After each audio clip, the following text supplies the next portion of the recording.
So these are the distributor KDs. Here, these KDs monitors So we will be transportation. opening for question in another minute. So yeah, please conclude. So the QR code part, Anusha. Yeah. Yes. Yeah, continue, Anushka. Okay. This is food trace traceability QR code. When customers scan this code, they will be accessible. They will be accessible to product journey. Uh, so we have implemented this use case in Prisham Organics in Chennai. This is an organic farm which documents the entire life cycle of green leaf vegetables. So here we have captured all data relating to plant details, initial growth, and early development stages, and also monitored crop health, soil conditions, and logged each farming activities such as irrigation, fertilization, and other interventions. So when consumer trace this food traceability QR code, they will be access to detailed journey of the food product right from seed to harvest, and along with images. In our app, consumer is provided with story narrative approach about the food process journey, so it makes them to make them interesting to read about their informed choices. So as we look forward in future, we have plans to integrate uh, IoT integrations, AI analytics, and mobile app enhancement, and specifically to be user friendly for farmers who are not well educated, with support for local languages to ensure ease of use. And also, we are planning to integrate Google ALU API to optimize crop yields and with data driven insights. Sure. Thanks. We are open for questions. We have 4 minutes for questions now left. Yes, sir. We are welcome for you. Jury panels. Hi, Nisha. Thanks for the demo.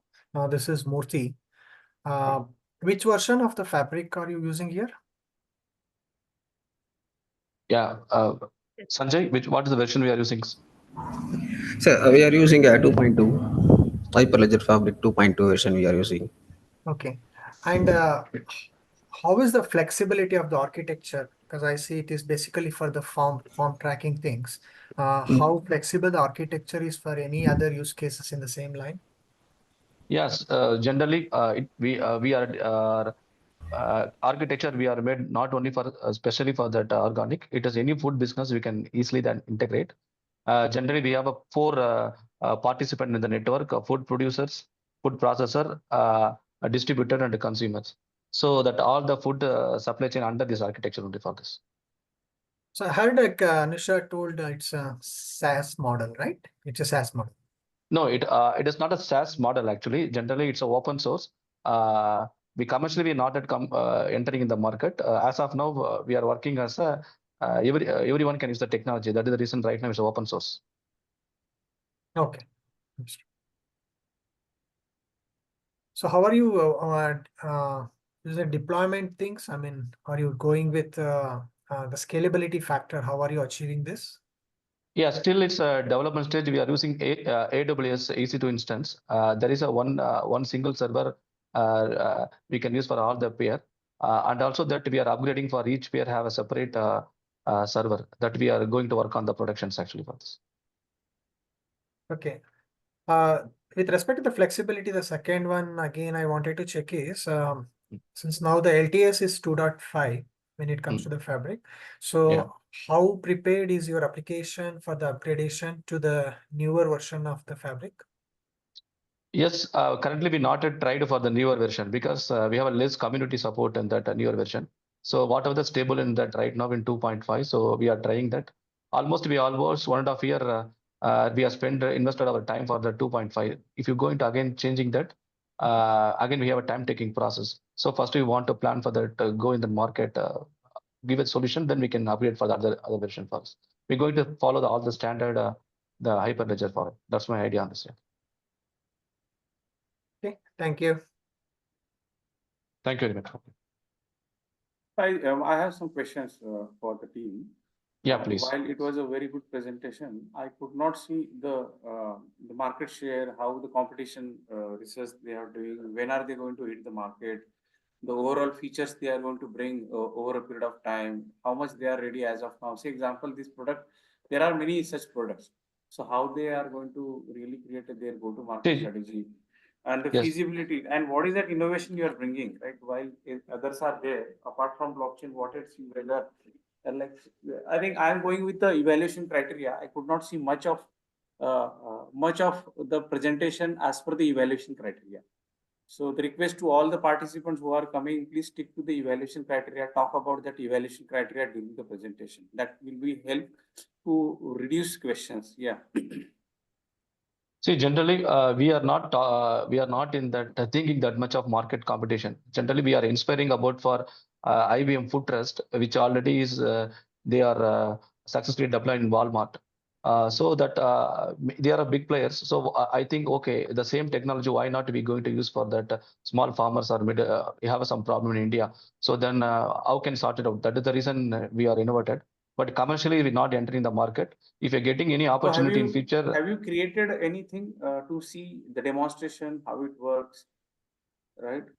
which one? How the have you created any application where Yes. front end and all of that?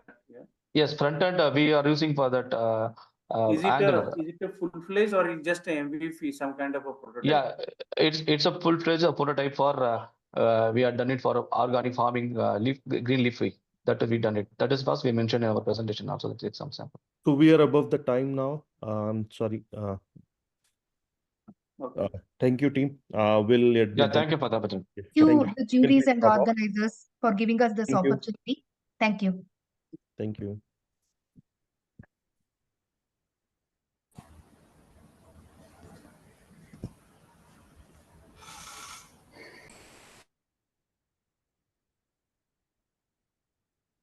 Yes, hi team. Hyper IoT team, welcome. The stage is yours now.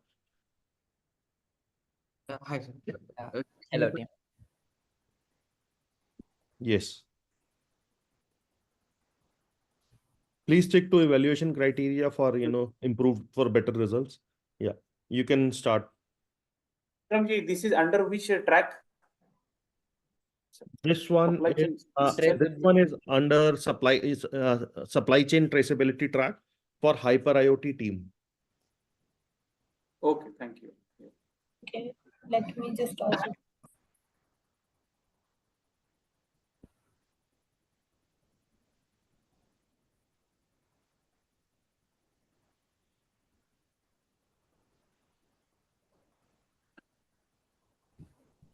You have 6 minutes now remaining for presentation. Yeah, okay. So, good afternoon, panel. So, we are group number 12, Hyper IoT. So, myself, Lalit Gupta, and my Pranesh are, he is my friend. So, we are here to present. So, to begin with, in the current modern era, we could see there is an exponential growth of IoT devices. So, these IoT devices become an integral part of our daily, everyday life. So, securing them from various cyber threats is the need of the hour. So, we have come up, keeping those things in mind, we have come up with the problem statement, integrating private blockchain to provide tamper resistance for smart home IoT devices. And also considering one major issue in IoT thing is the single point failure of the network. We have proposed a solution to we have proposed a private permission blockchain solution using Hyperledger Fabric, which majorly focuses on preventing unauthorized access and device tampering. And we have also developed a responsive client application in order to users can interact with the blockchain network, that is to performing various actions with the IoT devices.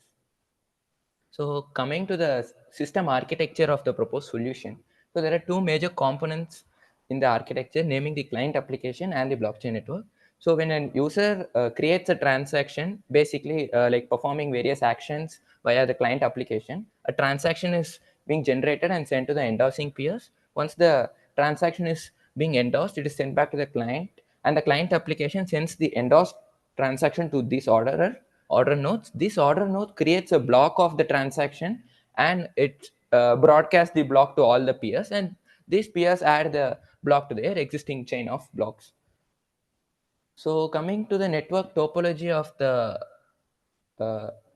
proposed Hyperledger Fabric network, we have basically categorized the organization based on the security level and sensitivity of the IoT devices.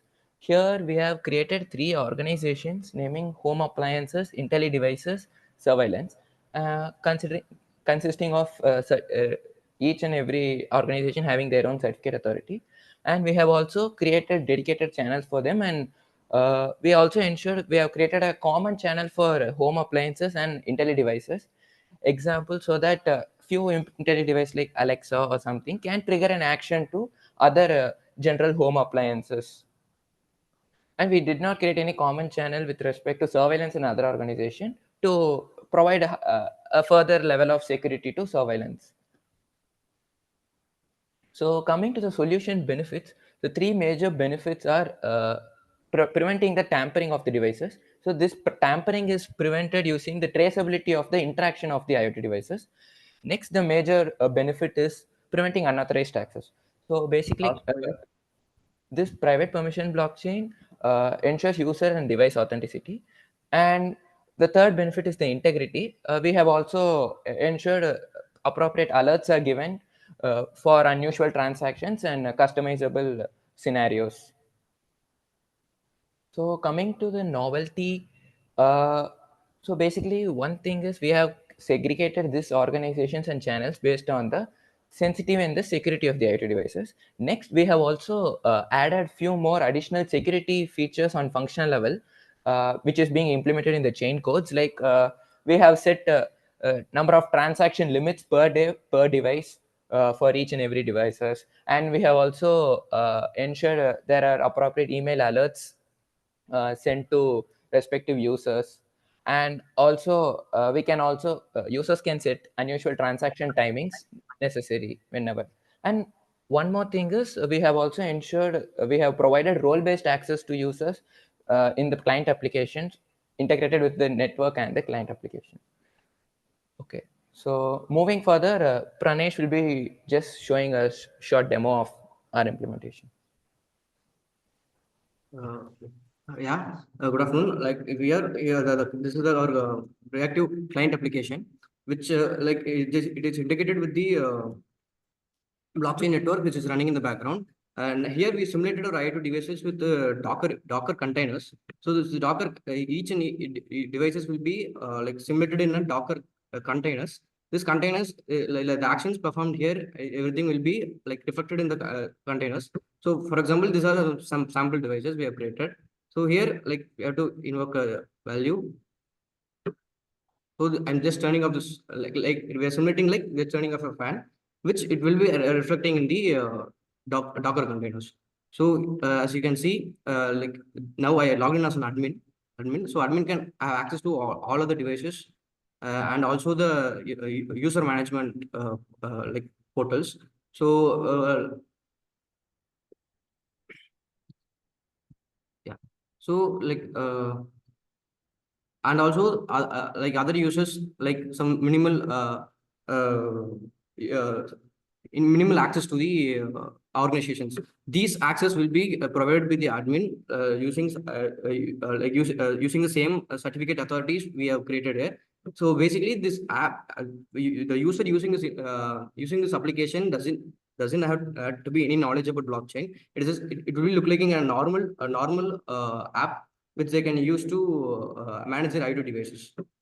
So and also, as you can, I will just show a demo of like the role-based access here. So here, this is a user with minimal access.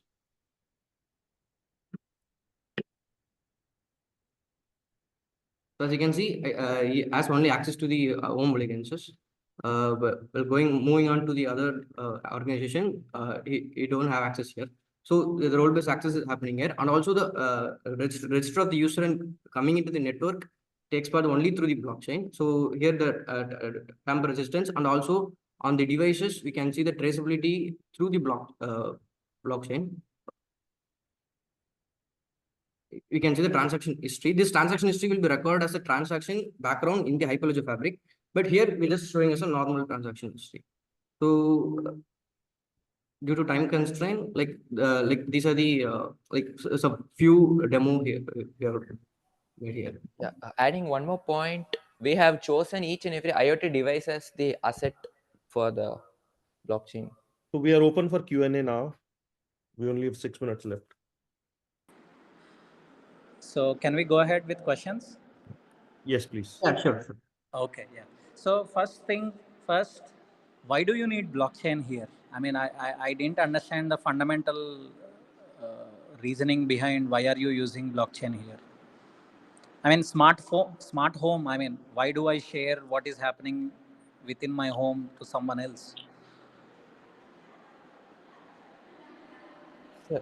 One thing is to ensure the single point failure of the IoT network. So basically, if someone gets the access of the network, they can just control all the devices, and let's say if they get the access of the network, they can control all the devices. No, sir. So we thought creating a private permission blockchain based solution, we can prevent those unauthorized access and prevent the single No, point but failure. why will my service provider or vendor who gives me this will maintain a node in my network?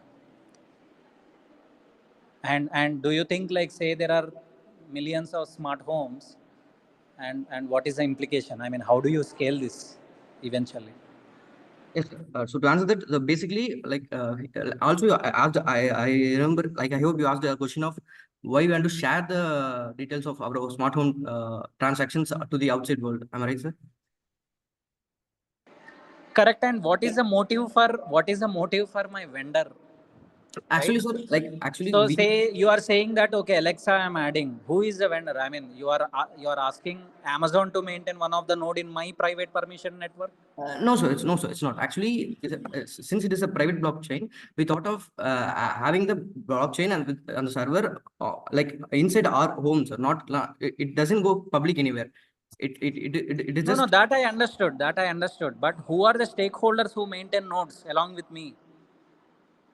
sir, actually, it is like if we go and implement this blockchain network in a home. For example, I'm just implementing in my home. So Okay.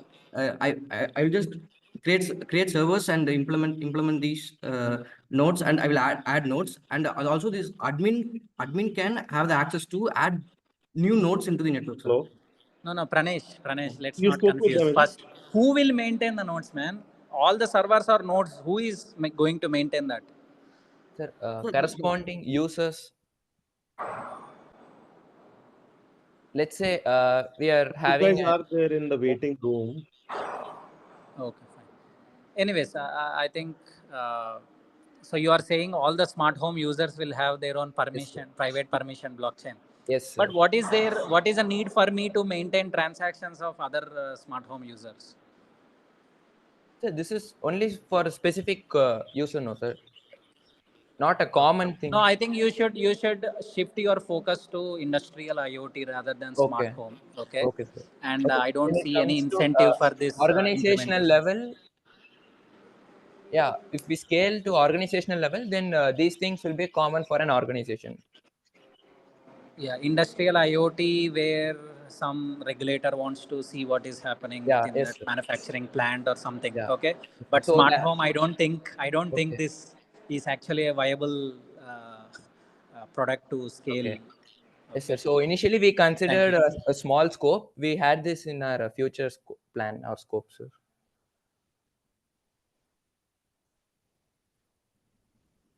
Okay, thank you. That's all from my side. Thank you, sir. thank you, sir. Why did you choose Fabric? Because I think we do have other Hyperledger platforms specifically for IoT.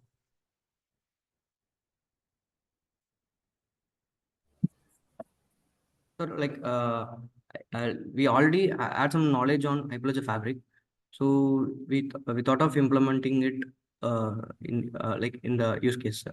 So one more reason is private permissioned.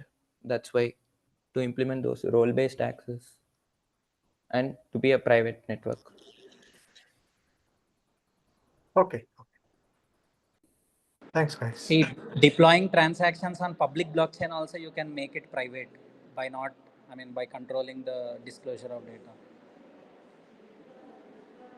So I think your reasoning behind going with permissioned blockchain itself is something which you should look at. Okay. Okay, sir. Okay, sir.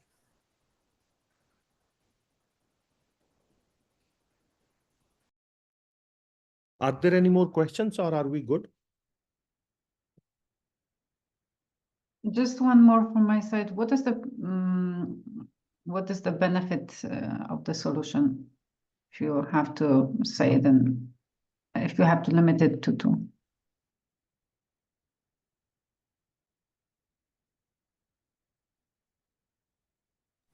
Yeah, so one major thing what we thought is the IoT use cases increase. One thing what we have to do is we can see there are a lot of IoT devices like nowadays implemented like smart doors, etc. So security is a must in case of home when we come integrate those kind of devices there. So just getting these kind of breaches is has a higher consequences, right? So in a Thank you, team. We are above the time now. Thank you for joining. come up with this solution. Good luck. Thank you. Thank you. Yeah, thank you. Thank you. Okay. Hi, Block NSP team. Welcome. The stage is yours now. Vikram, Sorry, it is not Aqua Block Labs. Sorry, this BSP, is the Aqua. next team. My bad. Aqua. Aqua Labs. Sorry, my bad. Yes, hi, Aqua Labs team. The stage is yours now. 7 minutes to present.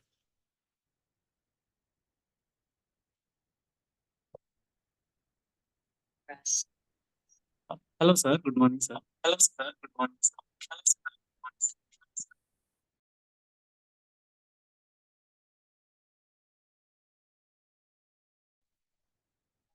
Hello. Hello.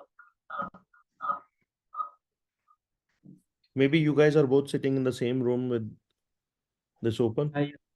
Yes, sir. Yes. Just sir, am I clear now? Yes. Yes. Good morning, jury members. I'm Rajesh from Accor Labs team.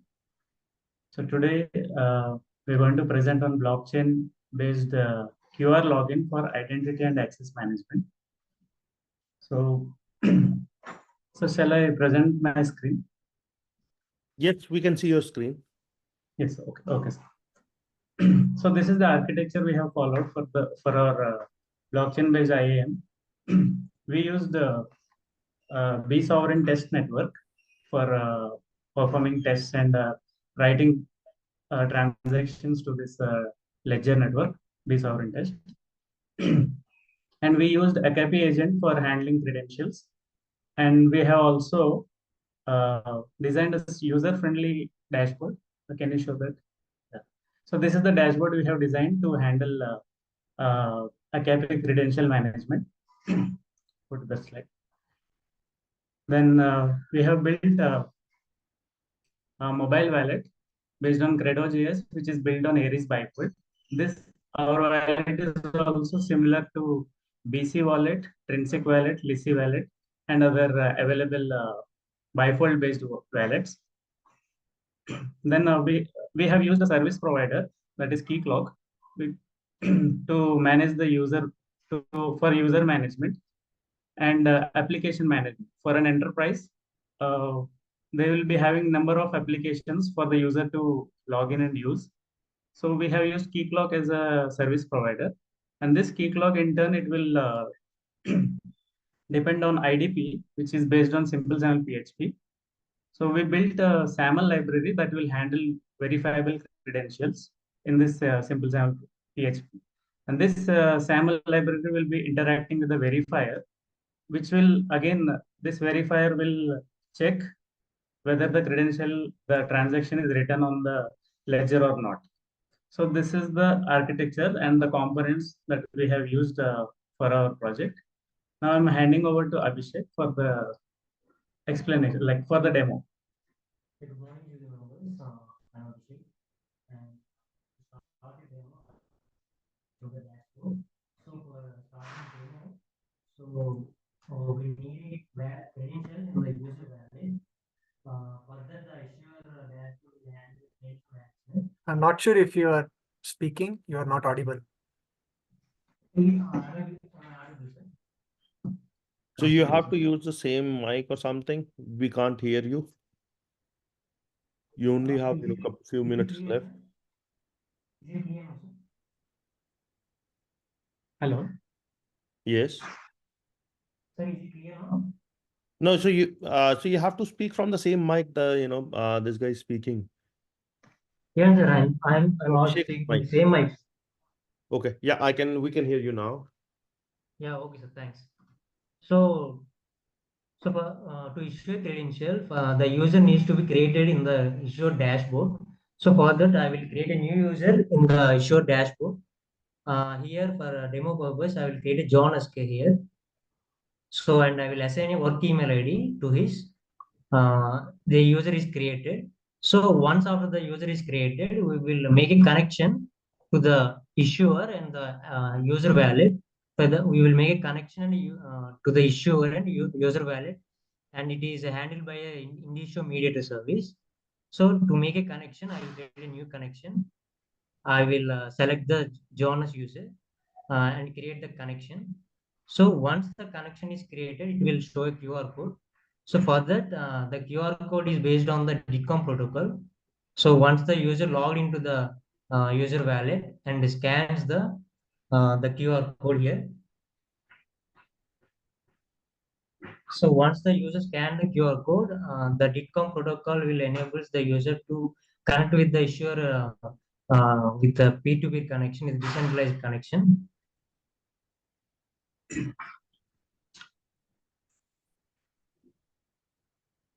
So just give a minute, just restart the wallet once. Can you please restart the wallet?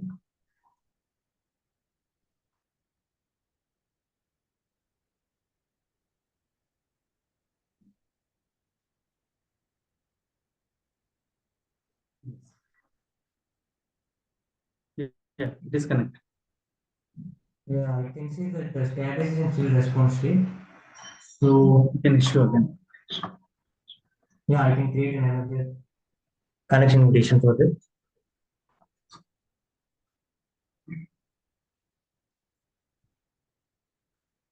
Yeah. Now the wallet is connected successfully. It is active. You can see the connection ID here. And once the wallet is connected to the issuer, we can issue the credential to the user. Here you can see Jonas has no credentials, and so I try to issue a credential. The credential here follows with the schema ID and credential definition ID, which we have made earlier as the default thing. I can show the thing here in the in this scan, which is present already in the dissolved lecture. You can see the schema here. So for the default purpose, for the demo purpose, we have created this, and we will give the credential with this working email ID. I will try to issue the credential now. So once the credential is issued, you can see the user can able to issue the credential, and he will asset the credential into his wallet.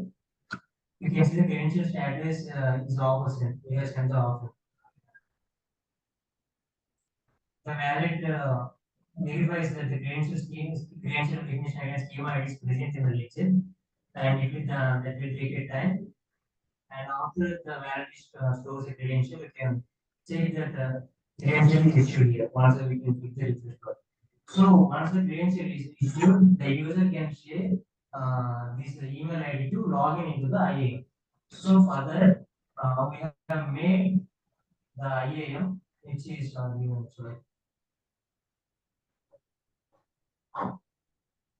we have made a sample-based visa ID.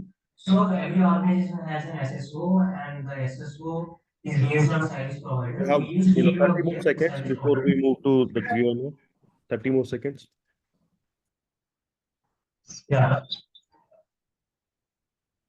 Yeah, when I use the service provider, and when we click the decentralized active ID instead of being password, traditional password, it will redirect to the ID, and this will make a present proof request to present the email ID. Once the email ID is shared, the present proof request is shared, the decentralized will be verified. and it will redirect to the service provider key flock, and it will give login to the key flock. And the application assigned to this user who can access through this service provider. When we click on Gmail, you can see that the Gmail will check the service provider, and it will automatically log into the user's Gmail account, the Google account. Okay, I hope this is done so we can open for questions now. Your time is up. Yes. Yeah, it is done. All right. We are open for questions. Yes, sir. Yes. Okay, Abhishek, whoever is presenting, can you please emphasize on the innovation in your thing? Because Aries Indy is a default to or de facto selection for the identity management. So can you emphasize on that part? Because I was not able to get that from your presentation. Like, sir, can you repeat, sir? Sure. See, Indy Aries combination is a de facto for digital identity. Yes. So, but I was not able to extract your innovation or uniqueness in your application.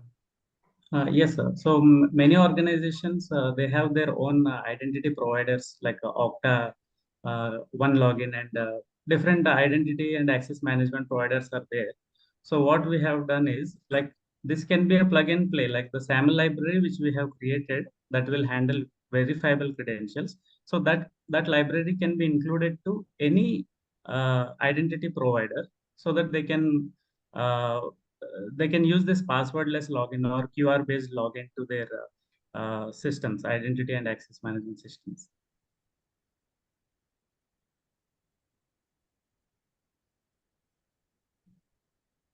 Hello. Yeah. Go ahead. Yeah. That's what, sir. So we have customized the SAML library so that it can handle this verifiable credentials. So that can be included to any service provider like Okta, OneLogin, many other Ping Identity. All these are identity providers. So enterprises, they want single sign-on feature. So before that also, there won't be any password-based login. There will be passwordless login, like how we have portrayed QR-based login. So once they are logging into their identity provider or a service provider, so they can log into any applications which are integrated to that ID. So once they are logging into their service provider, enterprises service provider, they no need to log in again and again into other applications. So that's what we have done, sir. Okay. Yes.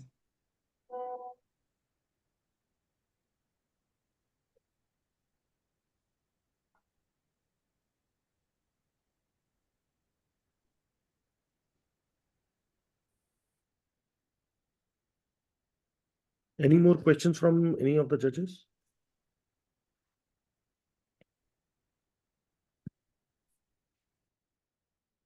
Okay.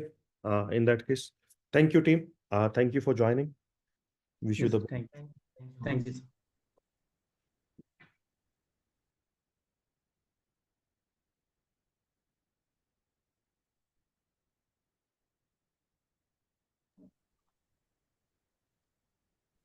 This is the block. Can we leave, sir? Yes, please. Thank you. Now, like block NSP will be presenting. I will share the details in the meeting chat.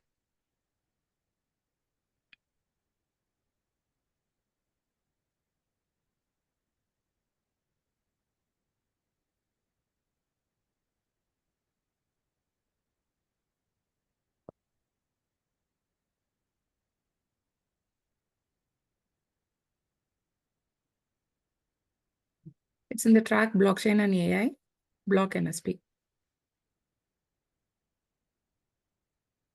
The stage is yours, block NSP. Please go ahead. Your time starts now. Madam, shall I start sharing the screen? Yes, please. Please go.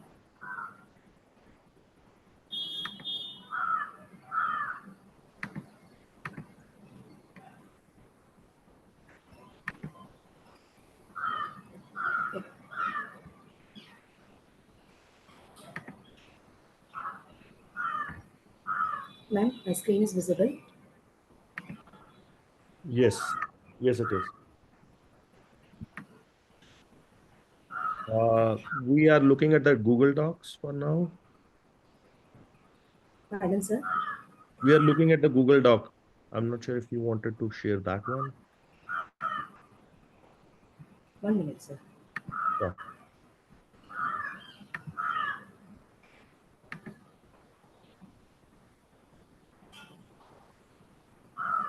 Stop.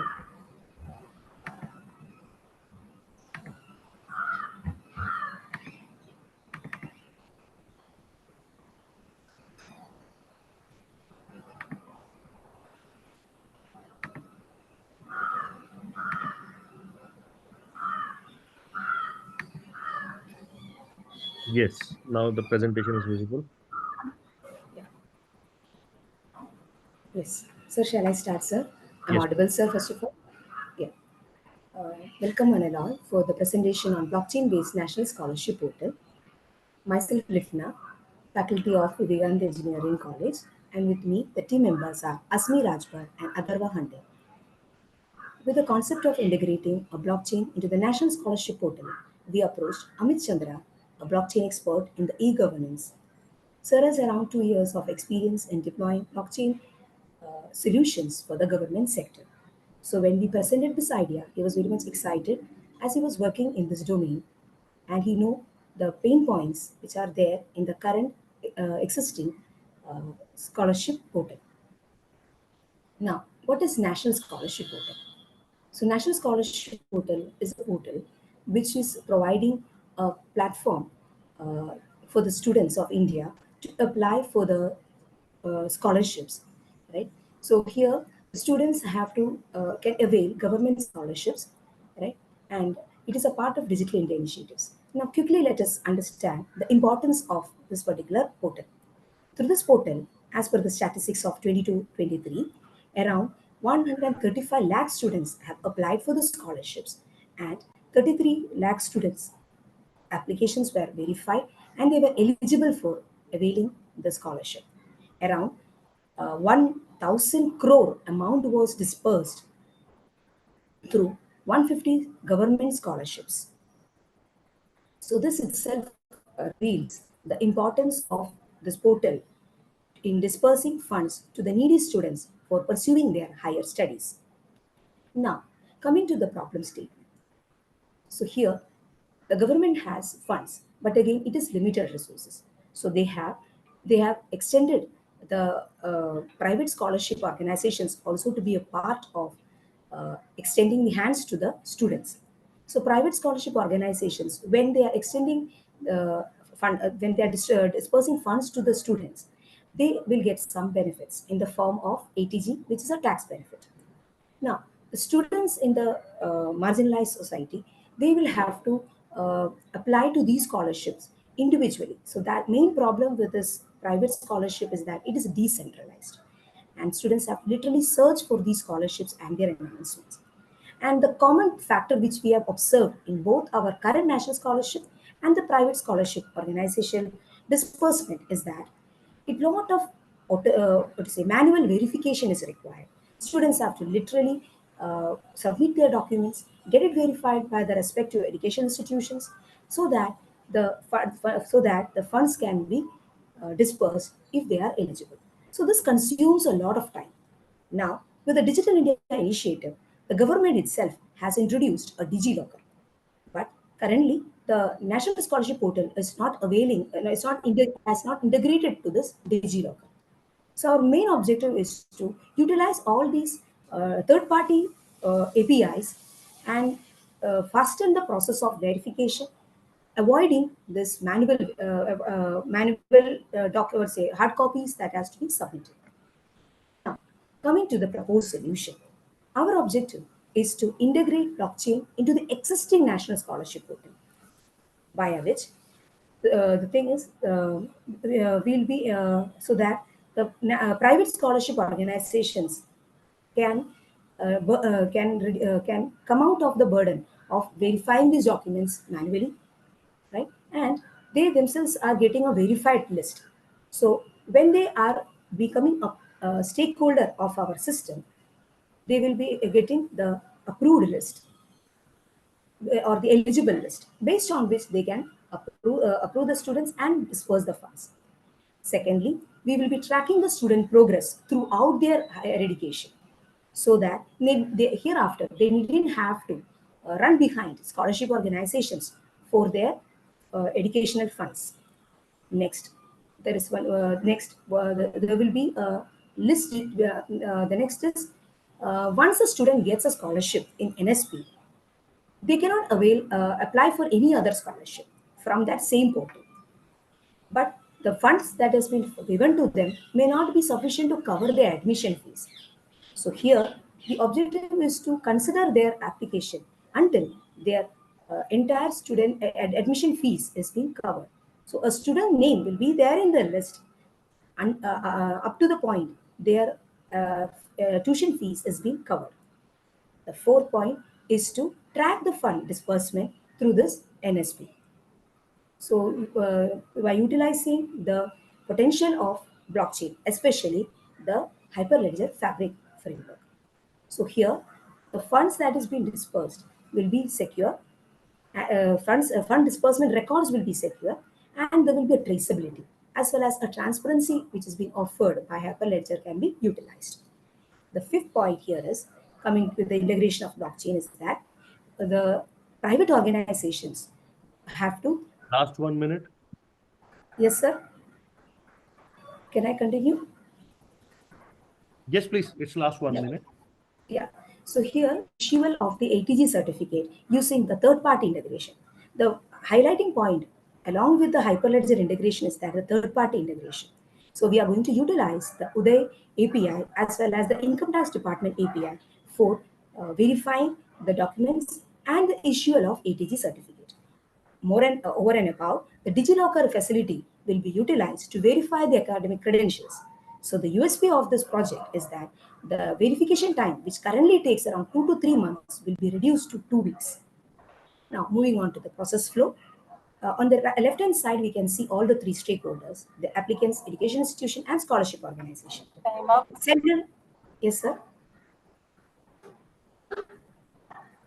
Yeah. So in NSP, we have the chain code and the ledger, right? So the stakeholders registers with the NSP. Thereafter, so when they register, their credentials are verified using the third-party services of Income Tax Department and Uday, as well as the academic credentials of the students. After checking their enrollment with the education institution will be verified through DigiLocker. The integration of these third-party interfaces reduces the verification time. Then, once the eligible list has been generated, it has been forwarded to the scholarship organization for approval. Once it is approved, the funds will be dispersed and the transaction details will be forwarded to NSP for recording. NSP then intimates the stakeholders, especially here the applicants and the education institutions, regarding the fund disbursement. Now, along with that, the ATG issual for issuing the ATG certificate, the Income Tax Department is being contacted by NSP. So this is the overall process flow, and here comes our solution architecture. We have started the implementation using Hyperledger Fabric version 2.4, and we have identified We are over the three time. organizations. We'll have to start Yes. with questions now. Okay, sir. Over to you. Yes, jury members, please feel free to ask questions. Why did you use Hyperledger Fabric? To ensure the privacy to ensure that privacy matter. Yes. Security, privacy, and transparency. Okay, any other blockchain that you considered? Ma'am, compared to the public, we prefer the private one because here NSP is a government portal, and the transactions whichever is being happening has to be recorded in a safe way. And here we have in this Hyperledger Fabric network, we have two channels. So here two channels are purposely been incorporated so that the data between the education institution and NSP is being safeguarded. At the same time, the transaction details will also be safeguarded in the case of NSP and the scholarship organization. Okay, thank you. Thank you, ma'am. Hi, this is Murthy. Yes, sir. Yeah, thanks for a good presentation, very well laid out. The only thing I wanted to check is how are you considering the scalability option, because it is you're proposing it as per the national level. Yes, And sir. second one is, have you considered, or is there any roadmap planned to use the digital identity, because that might make a very good solution along with a combination of this. Yes, sir. Sir, if I'm not wrong, I'll try to answer the first question, that is with respect to the scalability part, right? So the first, yeah. So the thing is, yeah. Yeah. So coming to the scalability part here, it is in our prototype, we are planning to, so first and foremost, we needed the approval from NSP for deploying this into the existing system, right? And what we have thought of is that we will be incorporating around 3 to 5 orderer nodes services, right? And depending upon the requirement, the multiple instances of the organization needs to be incorporated. Then coming to the roadmap which we have asked us, is it okay? I'll take you to the last slide. Yeah, please. Yeah. So here it goes. So as of now, we have established a Hyperledger Fabric network, and we have tried out tried out the feasibility of the smart contracts, especially the registration via smart contract, and our UI integration with the HFL. Yeah, is in I have one progress. question in interest Yes, of right. You said you want to integrate this one in a national scholarship Yes, sir. portal, right? Yes, sir. So how are you doing that? Like, are you connected with somebody? Why NSP will come and talk to you and say yes? Okay. So currently, sir, whatever is being there, the first thing is that we have to keep a track of the transactions that has been happening, right? And No, I understood the feasibility, yeah, but I could not understand why NSP will come to you. no, Come NSP to will not come to you. me. I have to approach NSP, proposing that this would improve the the time span, because it is currently taking. I'd like to just come back to one point that I had an opportunity to work in association with the scholarship committee in my institute, where we were handling private as well as public scholarships. In the case of public scholarships, the students' documents verification was taking more and more time. Right. So that is the first thing. So with DigiLocker, that is third-party integration, we can do this. Second thing is with respect to the blockchain integration, this smart contracts are going to automate the process. Currently, it is not automated fully. It is partially automated, and this NSP is offering scholarship across like multiple 150 schemes are there, and each scheme has its own authority to approve and sanction the funds. So when we are going through that slow process, the students will not get their funds in the stipulated time. So if we are automating the process using smart contracts, so as soon as the scheme deadline is over, the smart contracts has to trigger, the smart contracts in the NSP will trigger the list of student list to the education institutions for online verification, checking whether they are enrolled or not. At the same time, they will forward the list to the DigiLocker, saying that whether this academic credentials which is being uploaded by the students.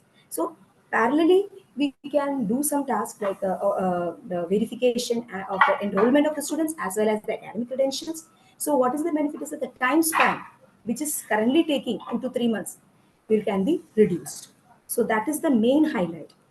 And we require a transparent, at the same time, a secure platform, which is being offered by the private blockchain, especially Hyperledger. So that is the main emphasis of the same. So we will be approaching NSP with this idea of incorporating Hyperledger Fabric into their system and to integrate third-party services which Clear they about the have time offered. now. So Yeah. thank you. Thank you, team. Yes, sir. So we are Yes, sir. above the time. So thank you for joining. And I suppose I was able to answer your concern. Thank you very much, sir. So thank you. is it time for us to leave the meet? Yes, please. Thank you. Okay, sir. Thank you very much, ma'am and sir. Have a good day. Thank you, sir. Thank you. Thank you. The next team hasn't joined as of yet. So No. They are setting up. I just talked with them. Okay. So we have a minute's time. Yeah. Shall we wait then? Yeah, we'll wait. And if the jury members want to have a glass of water, so we have 1 minute. Sure, that would be good. Yes. Thank you. Please take a short break. Thank you. Yeah, few seconds. Yeah, thank you.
The team has not joined, so it would be deducted from their own time. Anasuya, I hope you are speaking with them. Give me 1 second. Be online. Yeah. Then join. We will have yours. Yeah. I can see Vinesh TK only. Yeah. They are joining. Oh my God, this other group also joined. Okay. You can join like 5 minutes before your time. Okay. And allow the previous group. Can you make me co-host? At least I can see. Vikram, we can allow this group. Hi Sadak and team. Your time has already started and you have missed 3 minutes of your time. You can present immediately. Oh, is the jury back? Just wanted to confirm because they went on a water break. Yes, he is here. Great. Okay. Can someone make me co-host back again? Yeah, give me a second. Okay, Ritu, please do.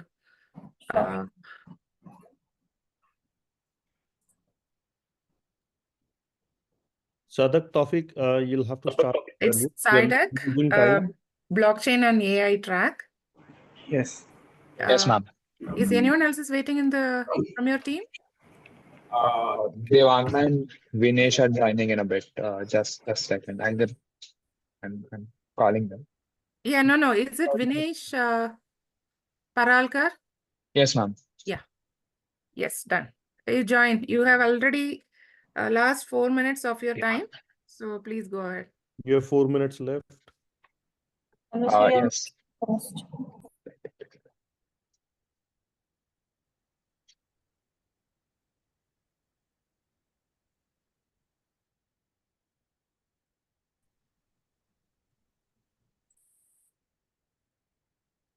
Just a second, we are presenting the PPT.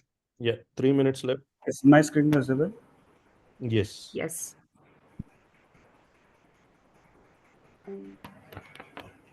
So yeah, so go ahead and make best use of the time. Yes. So as we know that in India there is a lot of issues when it comes to challan and fine collections. There are a lot of times where the challan collection is fraudulent or is not appropriate. So in order to tackle this issue, there are over 8,000 cases currently in India where there is a lot of fraudulent cases when it comes to challan and transparency. So in order to tackle this issue, we are coming up with a solution which helps decentralize this entire challan-based system with connection with IoT, so that this particular problem can be solved in India. So I'll just walk you through the flow of our problem. So as you can see, there are API endpoints which are connected to IoT devices like traffic cameras and all, which will hit the API endpoint as soon as it records a car is speeding, and based on the vehicle, and it will give vehicle number, chassis number, and everything to the Hyperledger fabric. Now we have two particular blockchain here. One is for challan, and if any user has a particular issue with the challan, like if they feel like it is fraudulent or it is not appropriate, and they can raise a complaint to the complaint block. So these two are separate blockchains working separately, which are communicating with each other via API endpoints. So if a user thinks like the challan is appropriate, he or she will approve, like he or she will pay the challan. That means in the above line, above flow, there's a user who comes to the dashboard and then he pays the challan if he finds like it is appropriate and the status seems to complete it. But if he finds that the challan is not appropriate for him or her, he can just raise a challenge which can go into the complaint blockchain, and we have a second stakeholder, which is the RTO officers, which will either reject or accept the complaint based on whatever proof the user has provided. We'll just show you the demo to you as well. So now if the RTO officers approves, then the challan is rejected, like he doesn't have to pay it. But if he rejects it, then if he rejects it, finds that the complaint is not appropriate, then again challan block is like the status is changed to again that it is still pending and user has to pay it. So this is the entire flow of our solution. Now we will just show you the demo.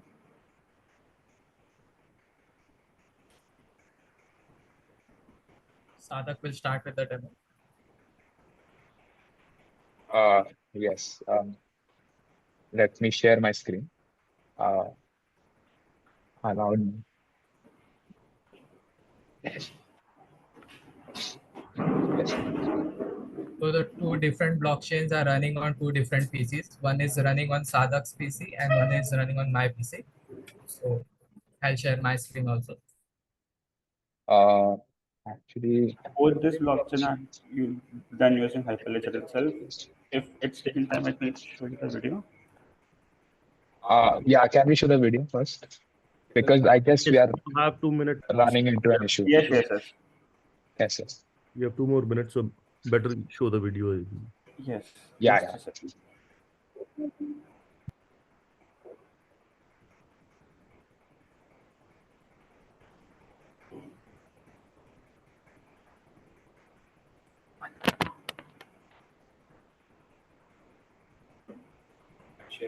Yeah, I'm sharing, just a second. Is it visible? Yes. Yeah. Yes, it is visible.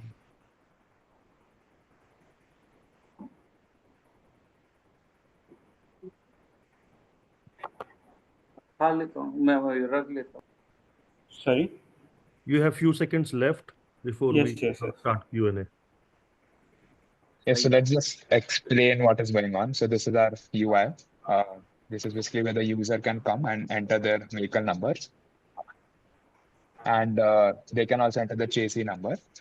Now, after they enter it, they can view all their challans. This is all their challans, which is on the blockchain. These are all the completed challans. That is what they've paid.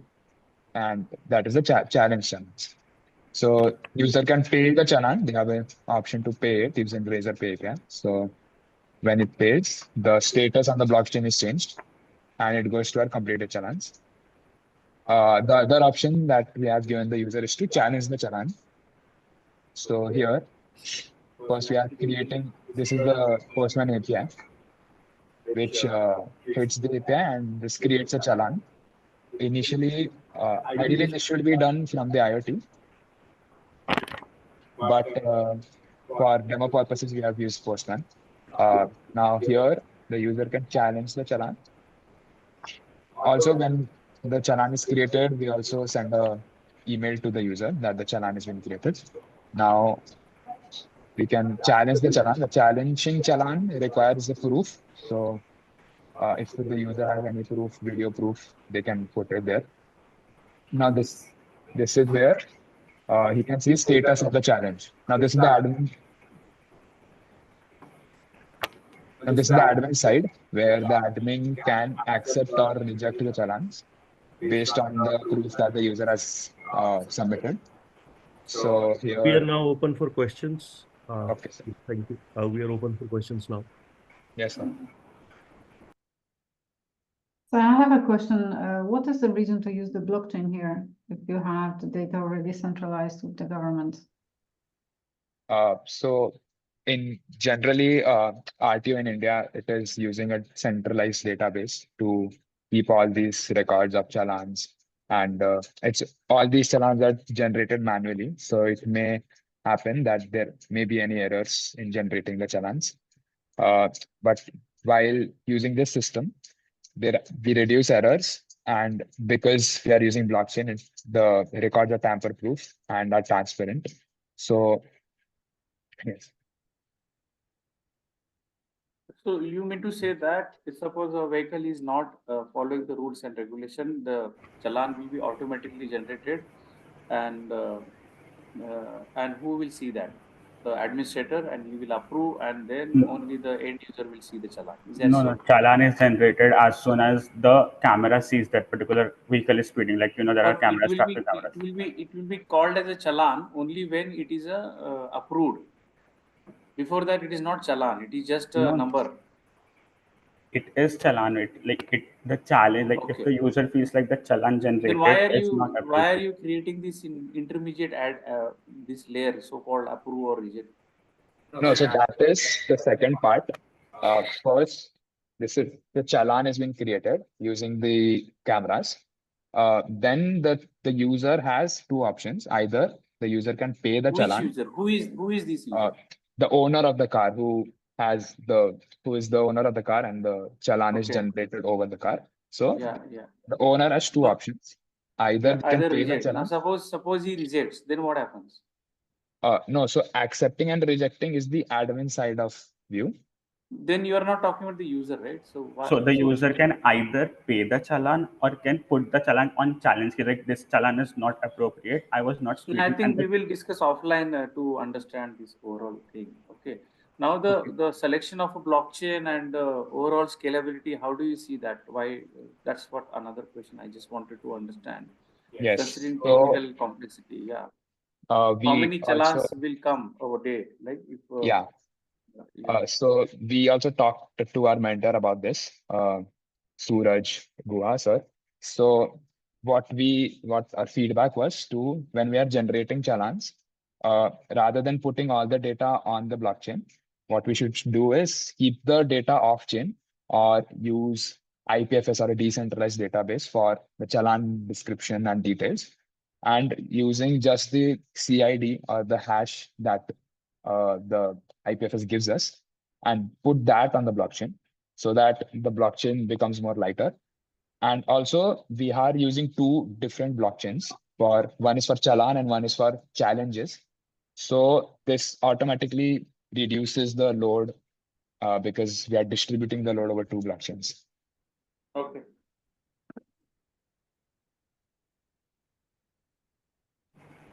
Any further queries?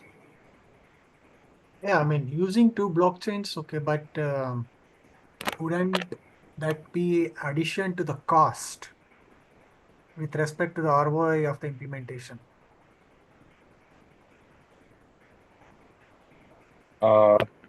Yes, that is definitely a concern.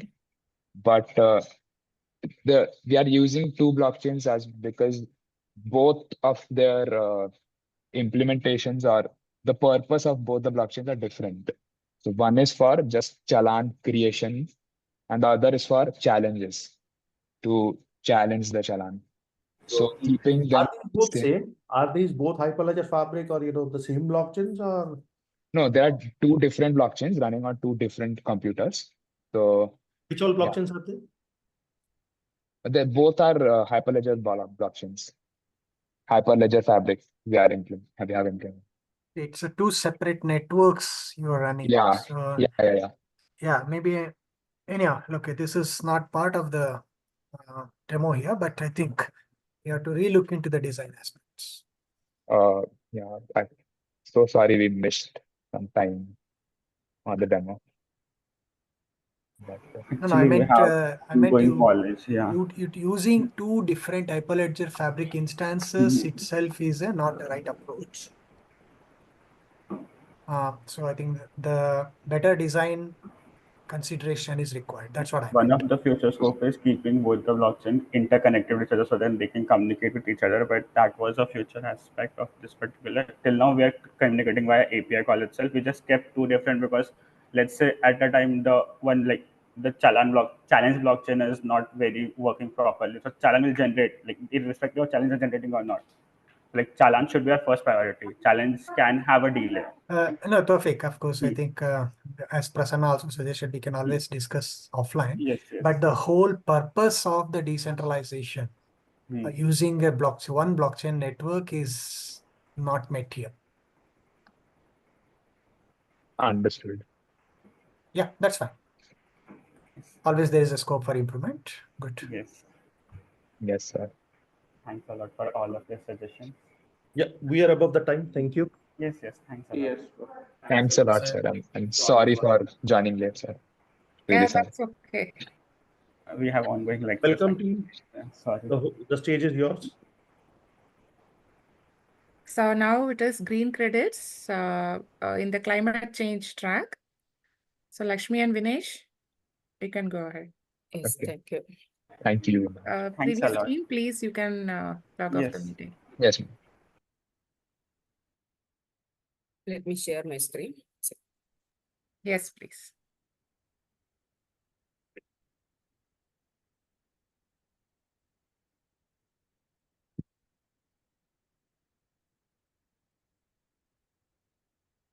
Yeah, is my screen visible? Not yet. Oh, just one. Let me try once again.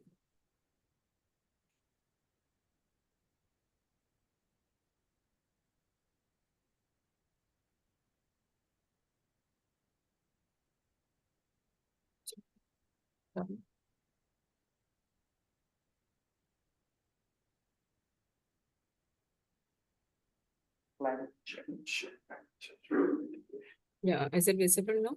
Yes, it's visible. Yes. Okay.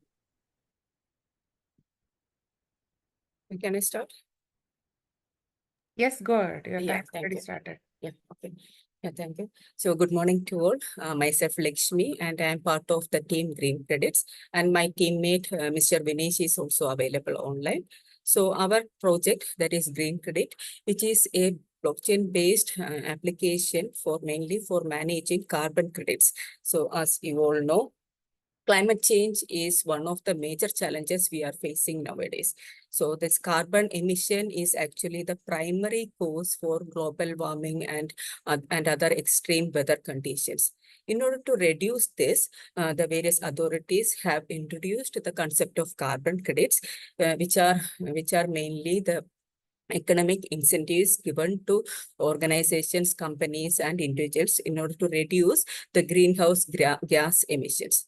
But in the current carbon credit trading platform, it lacks transparency, and also there are so many intermediary transaction costs, and also there are so many frauds happening, such as double counting, in which the same carbon credits are claimed by more than one parties. So in order to avoid this, we are proposing in order to avoid this, we are proposing this blockchain-based carbon credit trading platform, in which ensures a decentralized, transparent, traceable, secured, and trustful platform for carbon credit marketplace. And here is the architecture. And here is the architecture. We have implemented a blockchain using Hyperledger Fabric, which is a permissioned blockchain network. And we have built the network using the various organizations or participants, such as there is a government authority and one or more NGOs. NGOs means non-governing authorities. We have introduced this NGOs mainly for including the concept of decentralization, and also there will be corporates who are companies who are part of the network. And we have given the carbon credits in the form of tokens. So tokens we have implemented using ERC20 standard, and we have named these tokens as green tokens. And the major functionalities which we have implemented is there is a government agency who can do or mint the tokens, and these tokens will be allocated to NGOs who is having the privilege to issue the tokens to various companies. And there are various levels of access controls are also implemented in our application, so that only those with having valid permission are allowed to do those functionalities. And in this architecture, you can also see other components such as Fabric CA, which is responsible for managing identity in the Fabric network. And there is ordering service, which is responsible for creating blocks. And there is chain code in which we have defined the business logic. So this is the basic architecture. And my colleague Vinesh will give a quick demo of the live application. Vinesh, you can start.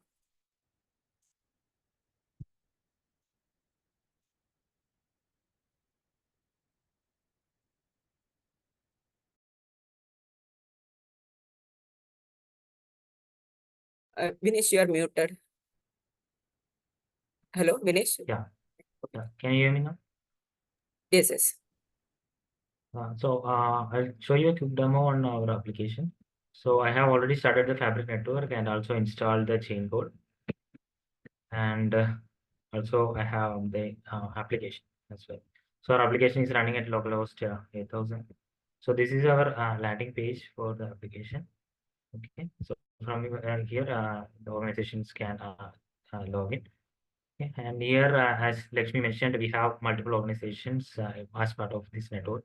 So currently we have a government agency which can initialize the contract, issue the mint the tokens, and allocate the tokens to different NGOs. And we have joined 2 NGOs to the network as well. We have 2 corporates to represent the different corporations, corporates who want to be part of this carbon trading platform. Okay. So these are the entities that we have. So first we have to join as a organization, government entity, and first we have to initialize the token. So here we have to mention the token name and the token symbol and the decimals. Okay. So for representing the token, I'm just giving the name as green token. Okay, and also giving the symbol for our token as GT. So only government can do these kind of transaction, and this decimal represents so that we can do the transaction in decimals as well instead of keeping a round. Okay. So first we have to initialize the token contract. Okay, after that, government can mint the tokens. Okay, so this is the minting. So now I'm minting 1,000 tokens. So since it's a blockchain network, it will take some time. Yeah, now it's refreshed. Okay, so now these 10,000 tokens can be allocated to different NGOs so that they can transfer these tokens to different organizations or the corporates. Okay, so currently NGO 1 is transacting some of the tokens to the corporate one. So the similar functionality is having with the NGO 2 also. Okay. Yeah, NGO 1 currently have this much of token. Now this NGO can transfer some tokens to the corporate as well. So for the first, we allocated some tokens to the NGO, and then we have transferred, the NGO has transferred some tokens to the corporate. Okay, so you can see So now the corporate one has some token. Okay. Now if this corporate one want to transfer some to the corporate two, that also can be done. Okay. So yes, see that. So like this, different Last 2 seconds entities. before we start Q&A. Yeah. Hello. Hello. We will begin Q&A. Yeah, please. Yeah, sure.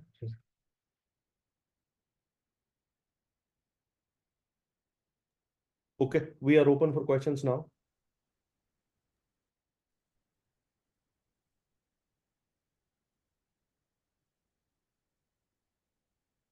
Yeah, thank you for the presentation.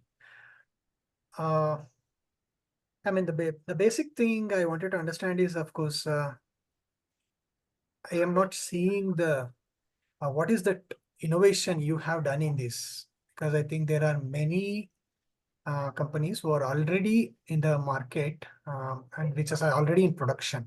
So what is that new USP or what is that innovation in this particular thing, what you have demoed now? Yeah, we actually we have built only a basic application because in this short period we were not able to run implement a full level application. But the basic functionalities like the carbon credit transfer and issuing, minting, etc. are actually currently implemented. As a future, we can include like maintaining some reports and scores and all can be assigned to companies, and by seeing that score, we can give more appreciations to companies and all, which will be more beneficial for the companies to showcase their company value, that they are giving more importance to this carbon credits for make it more environment friendly and all. Yeah, just to support how will be this Prasanna, how will be your go-to-market strategy, ma'am? Like suppose you have built a complete application tomorrow, you are all ready. Then how do you want to go around? How do you want to create a business around this? Yes, yeah, we can. There are government authorities are also there. Yeah. So we will be approaching, like we are actually we are working as part of a government authority. So from there we'll be giving proposal to our India government, like there's such type of, like here also in India, we are not giving too much importance on this environmental concept. So we will make them understand the concepts of in implementing this carbon credits, because in India itself we are facing nowadays severe climate conditions like heavy rain and also not covered, that the companies have to give this concept of carbon credits and educate them to importance of this carbon credit and marketize based on that, and convince the government of India to implement this in India. That is what our plan. Once the product is ready, it's a very big plan. So I think you need to run through your complete journey, how you are building, how you are going to create teams, operations, and maybe go to market and actual the one, right? Yes. I think, I think let's get into the realities, and then I think because this is a very much needed. The Yes. kind of application you have created is very much needed. While there are many other applications, market share is huge right now. Right? Yes, Maybe yes. after 5-6 years, there will be ultimately all companies will be participating to multiple marketplaces. Yes, So yes, would you yeah. like to be part of one of those government authorized marketplace? So that way we can look at the whole model. I think building technology and having blockchain around it makes sense. But how do that only guidance around the go to market? How do you want to really plan it out? So you may have to look at it. Yeah. Yes, we need to maybe as you are coming from Kerala and the good support from government of Kerala, you can Yes. look at that possibilities to do some POC pilots. Yes, and yes, then yeah. go to the large scale. Yeah. Yeah, with companies, in IT companies are also there, and so many factories are also there. So with them initially giving some carbon credits and some coins or something like some token concept, and some has been. Yeah. Thank you so much. Yes, yeah. Any other questions? I have one. So essentially, you are suggesting use of blockchain, and of course, everyone, of course, blockchain, and we agree is the right solution. But how are you going to ensure that the shortcomings of, ensuring that those carbon credits should be credited? How are you going to ensure that part? Because that's a major challenge, right? Yeah, we are writing the chain code by ensuring that it is Not the we technology, checks not all the the technology part, but ensuring that these should be issued, not that they are going to be issued or whom to issue, but that whether or not it should be issued in the first place to a corporate or to an NGO, right? Essentially, we are trying to reduce the middlemen, not really introduce them, right? yes, we are trying to So avoid this. what is your solution for that? Once if only government is there, they can be concentrating into a single entity. Like if in case Reliance is coming, any big companies is coming, then they can concentrate giving on this carbon credits to those. But that's why we included the part of NGOs, so that we'll split up the tokens to different NGOs, so that they will have to actually verify whether this particular company is doing something good. That is, they So are producing what something. is your solution for ensuring that there is no fraud that occurs due to a manual malice, right? Because the people part is still there. So how do we ensure that people are not lying? Whether it's NGO or anyone, that I understand. how do you ensure? That's why we are adding like multiple NGOs, so that it won't go to a single entity and they will control everything. Like Okay. they have to be Sure. clear. Like this manual process still will be there. Like Okay. Thank you. We are at the time now. Thank you. Thanks for joining. All the Thank you. best. Thank you. You can off now. Thank you. Next up, So now we the have girls. the girls team in the supply chain and traceability.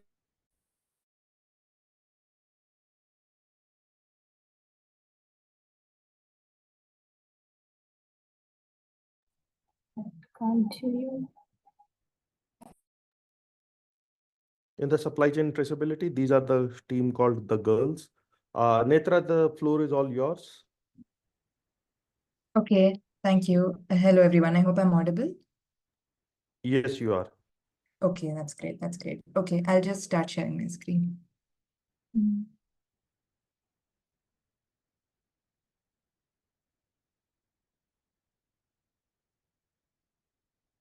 My screen is visible? Yes, it is. Okay, that's great.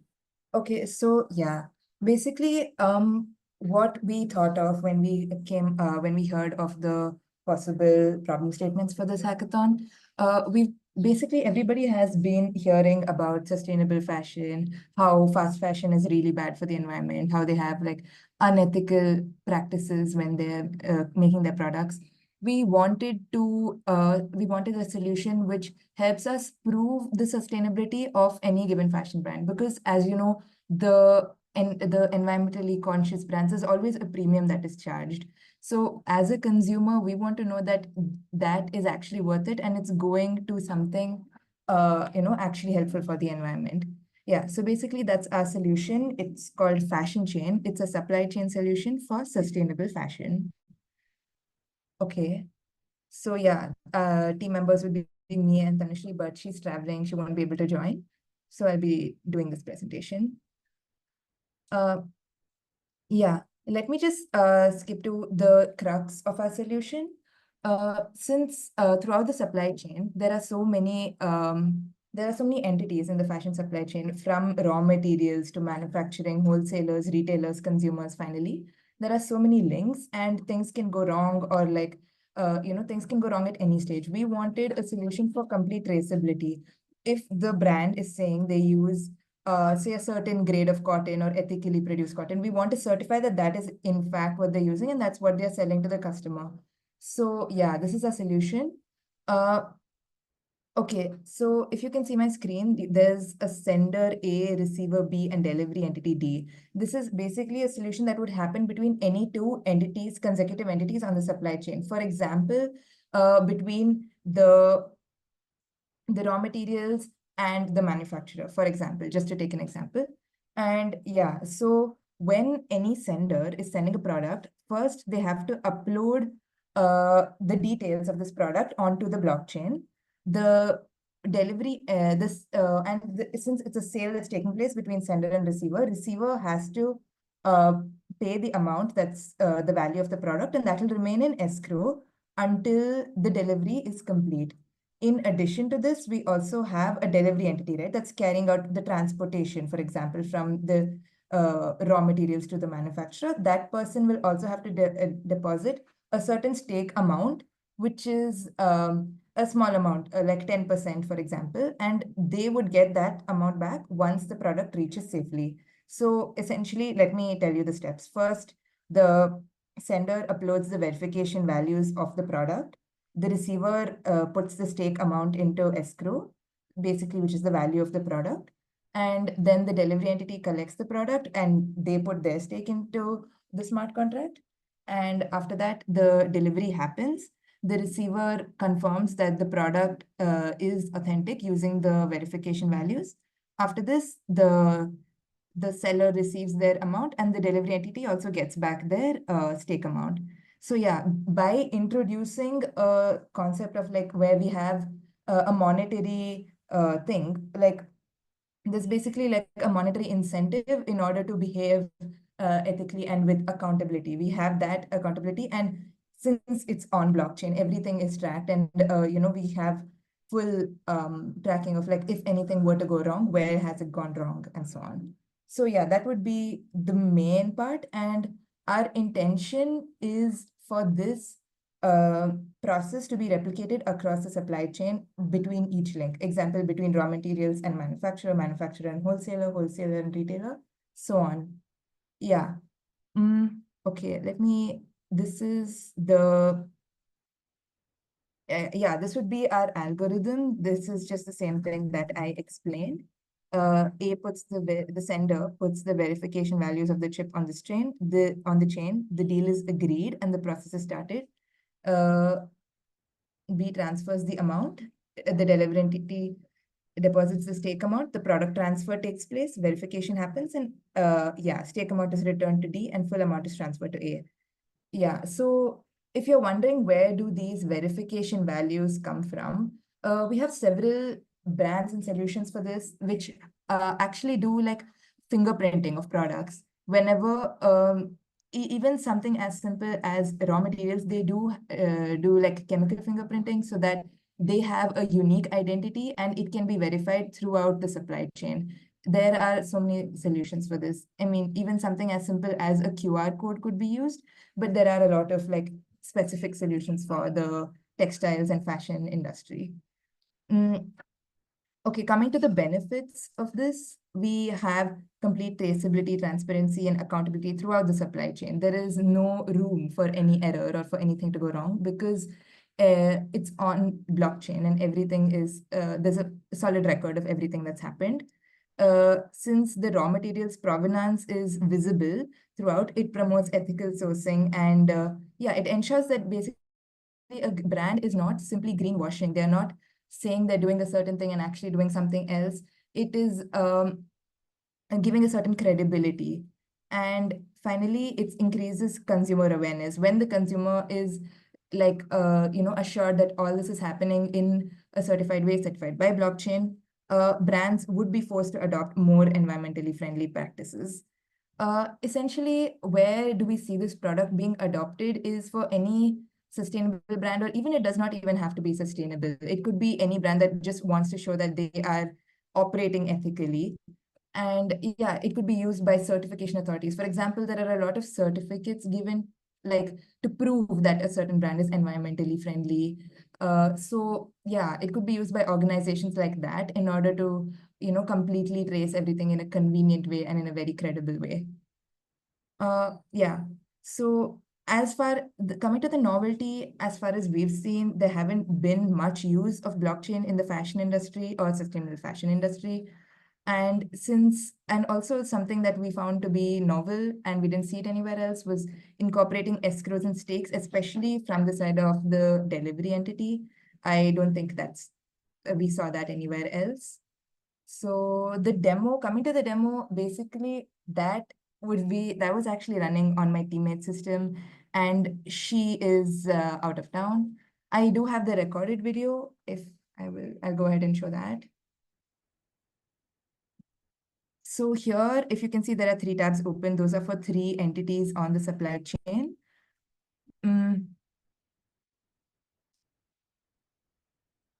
Basically, we're starting. We have, I'm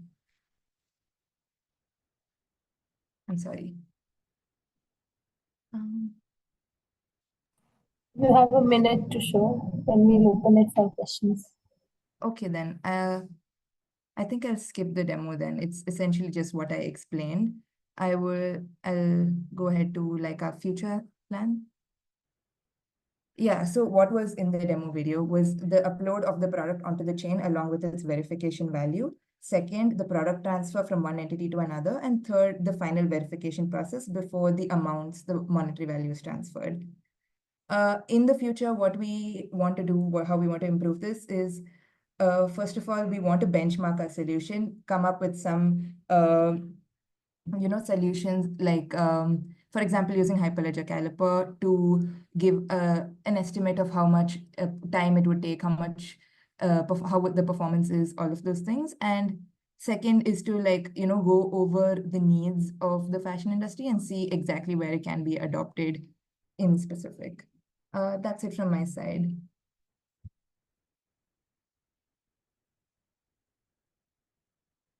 Any questions? We are open for questions now. What's the readiness of the application? The readiness of the application, we don't have a front end, but it works on, we've tested it out using, on as a command line feature. We can, yeah, once we have a front end, it can be completely ready. There's no other. It's the which version of the Fabric you're using this? The version of Fabric, I think it was 2.4. I think.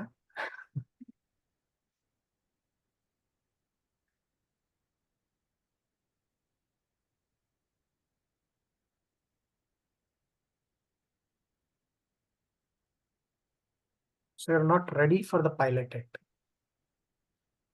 I wouldn't say we're ready for pilot yet, no. Okay. So this is the solution is just a concept, right? You haven't tested what would be the incentive for all these entities to be onboarded on the platform. Is this correct? It's more of a proof of concept, yes. Okay. So how do you see the incentives for different entities to be willing to join? Because you have suppliers, you have manufacturers, retailers, and so on. So there is a huge group that needs to be onboarded for this POC to work. Right.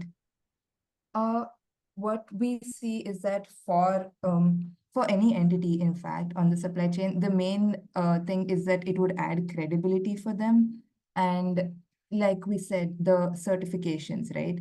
There are so many certifications like, to prove that they are environmentally friendly. Those sorts of things are a good incentive. And they provide a lot of credibility to the brands. Essentially, that's what we see as the incentive for adoption. Is there an existing solution on the market that caters for this already?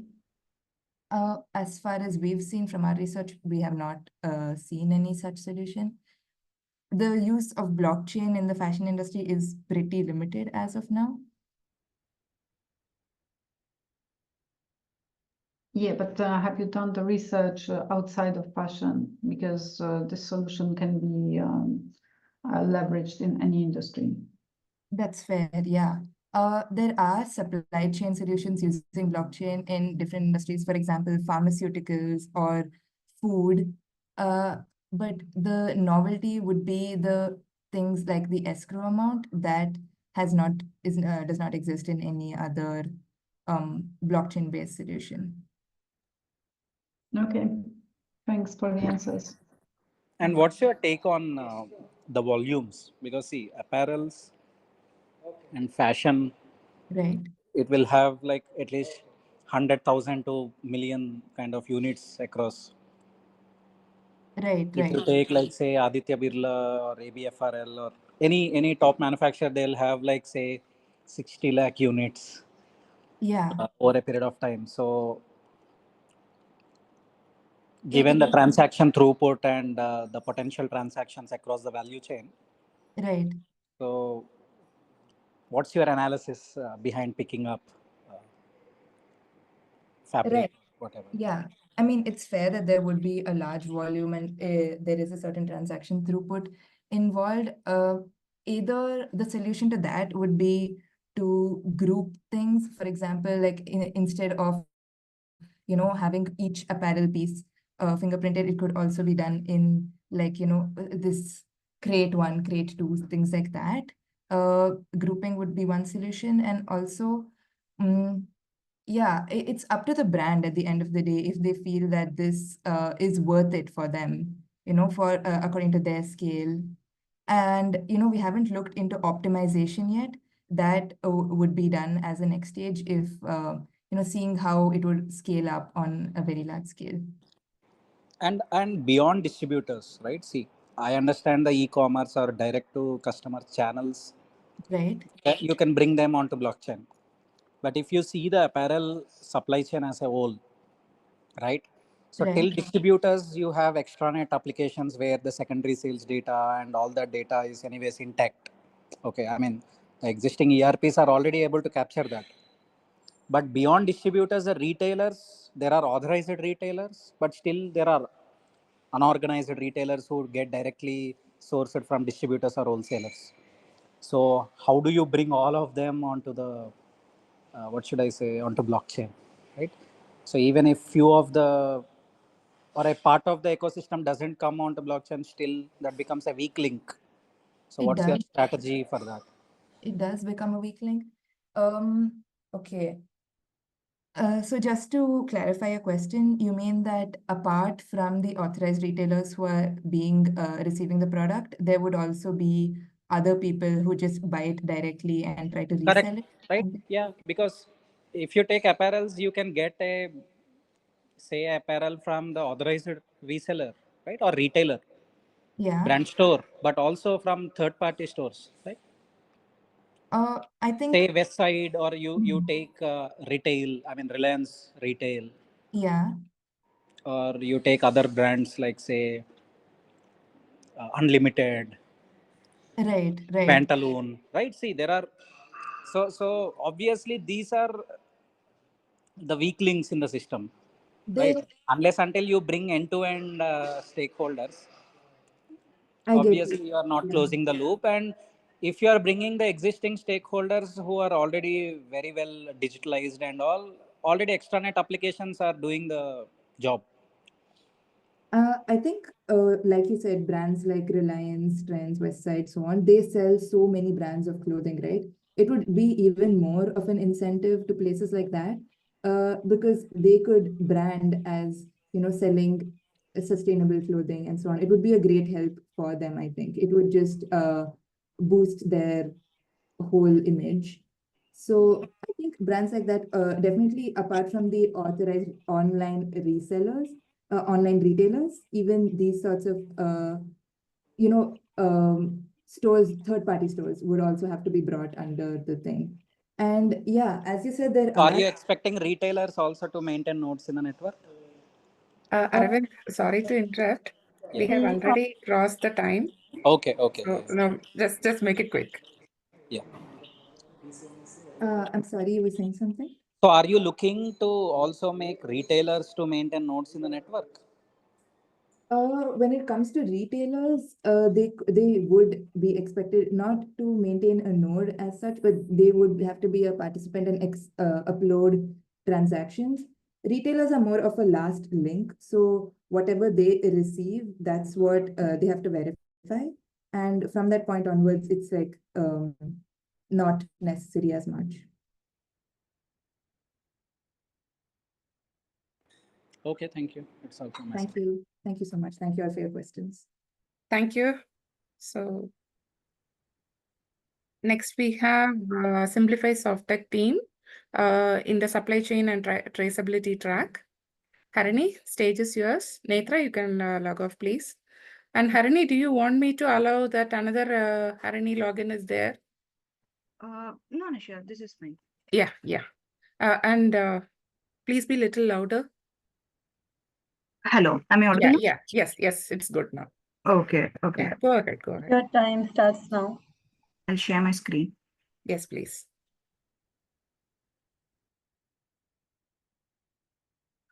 I hope my screen is visible now. Yes, it is. Okay. So, good afternoon, everyone. I'm Harini Ravikumar, working as a blockchain developer from Simplify Softech. So today we are going to present the project for track and trace for the pharma industry.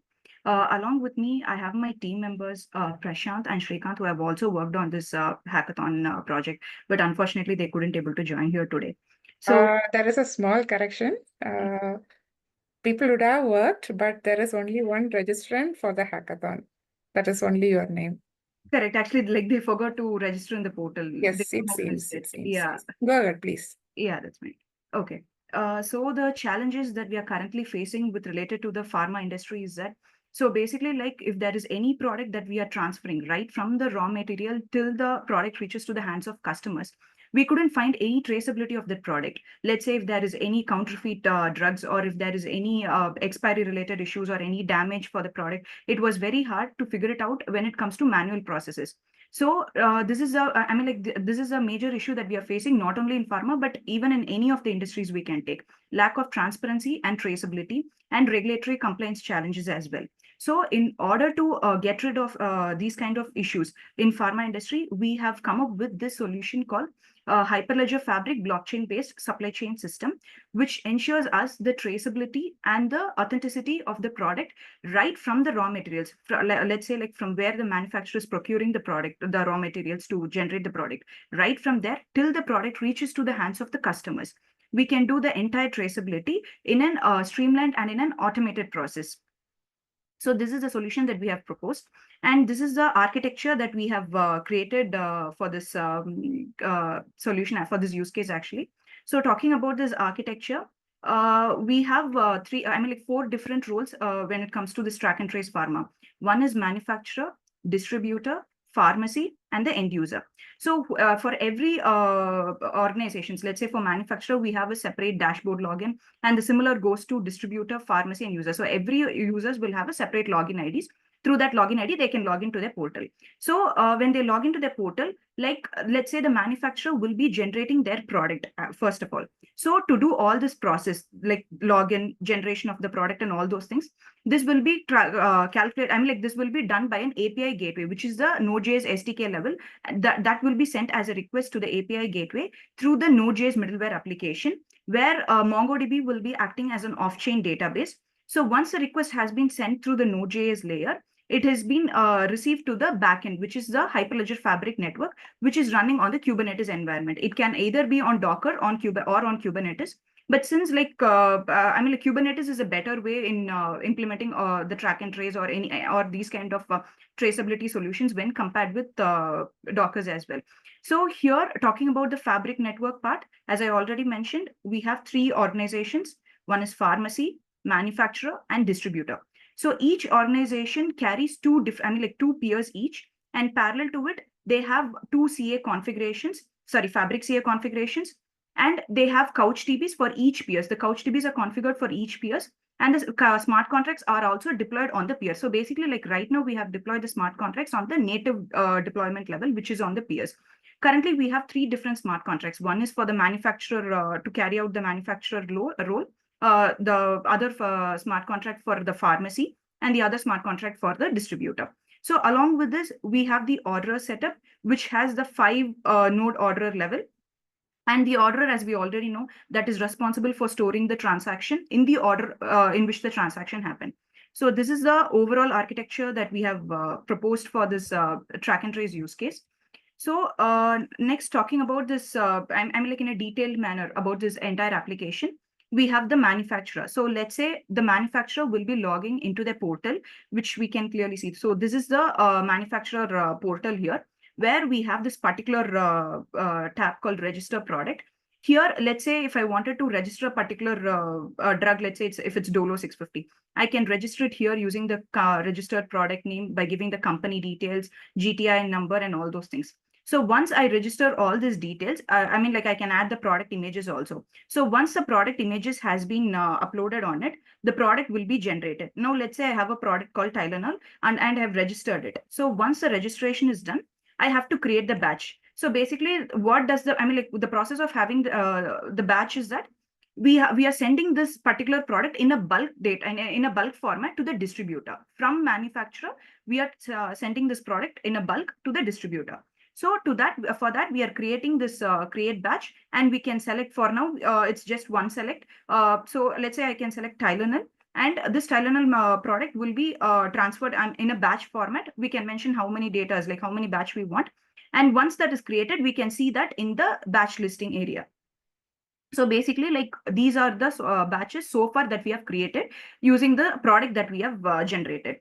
So once the product has been created and once the batch has also been listed, it will be automatically sent to the manufacturer, to the distributor role. So here what happens is the distributor should first accept the product which has been received from the manufacturer. So the reason why we have kept is that it has to do the verification whether it has been come from the right manufacturer at the right time. So in order to consider all those things, like we have to enter the batch ID and the SSC number, and we have to do the accept product actually. Once the product has been accepted successfully by the distributor, it will be listed here in the batch listing as well. And then once the batch has been listed, like once the product has been received by the pharmacy, from here we have to generate the logistics. So I forgot to mention one more thing. So here in manufacturer also we have this concept of logistics. So basically, like the logistics is responsible for doing the transaction, for traveling right from the manufacturer to the distributor, from distributor to the pharmacy. So now going back to the pharmacy. So once a pharmacy accepts the product, I mean, like after verifying certain criteria, it will be sent to the ad logistics. So in the ad logistics level, we have to accept the destination, like which pharmacy we have to send this particular product. So this is the ad logistic level, and we'll be sending this data to the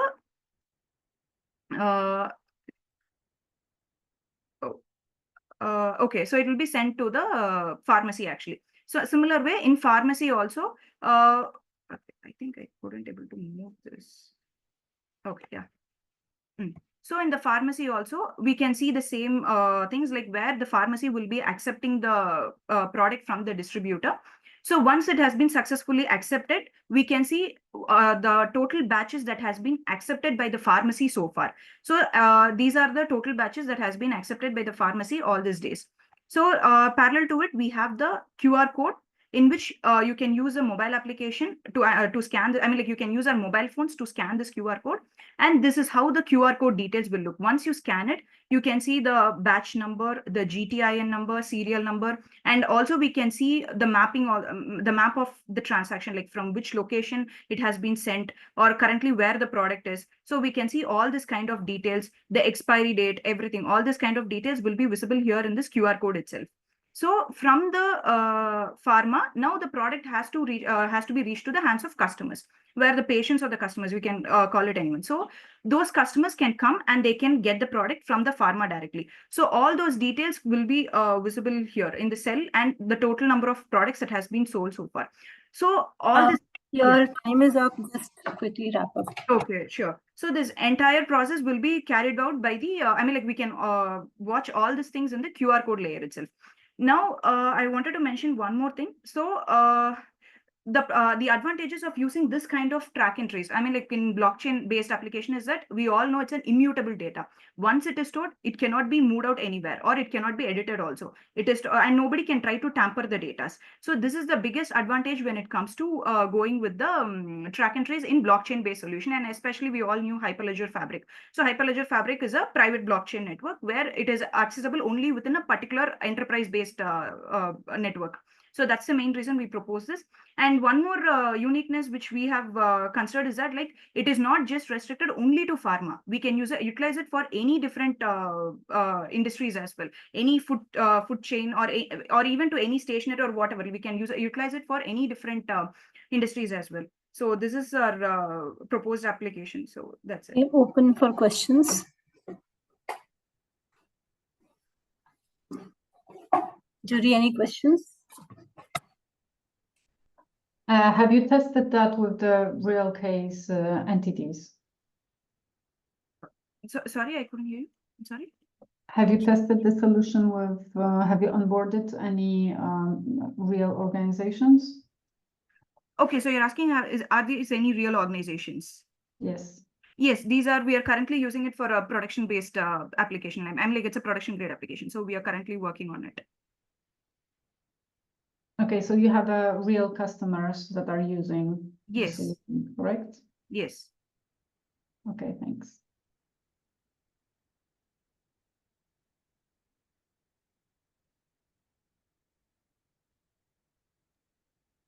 Harini, can I ask you one thing? Like, yours is not an open source project, right?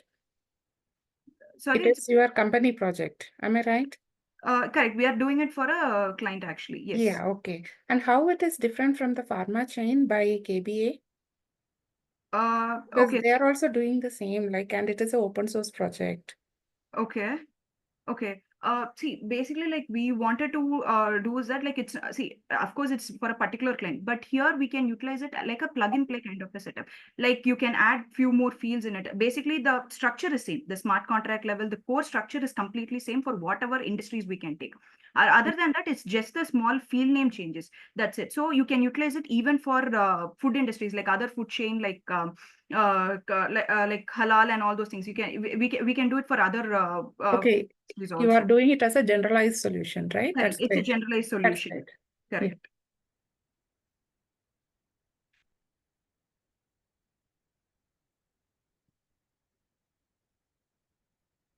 But any other questions?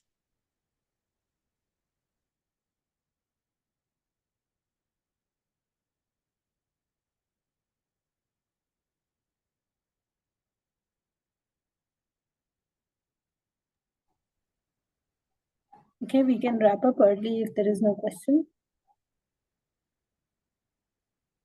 We have 3 more minutes to go. If anybody has one last question, we can take up. Otherwise, we can close down this one.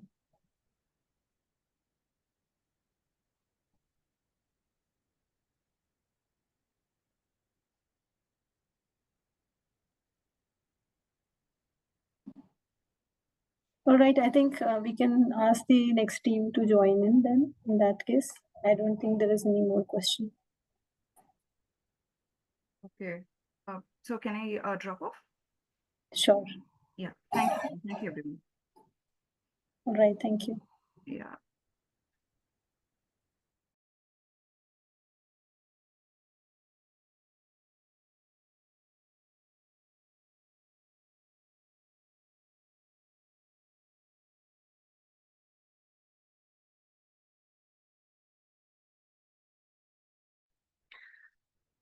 The other group actually, like, I don't know, they are telling that, yeah, they are still waiting for the host to start the meeting. I just called with them, so they are joining. And more like,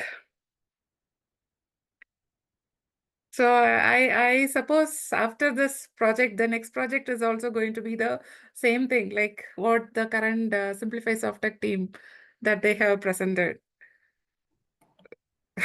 Yeah. Because like I have actually learned also, they have a pharma chain, like it's a open source, just like the green credits they were doing it, right? Like similarly, they have another projects like immunochain, pharma chain, agri chain, all those things. As it is a government related entity, they keep everything open source. So we can like learn those things easily from them. So let me, yes. Hi, Deepak.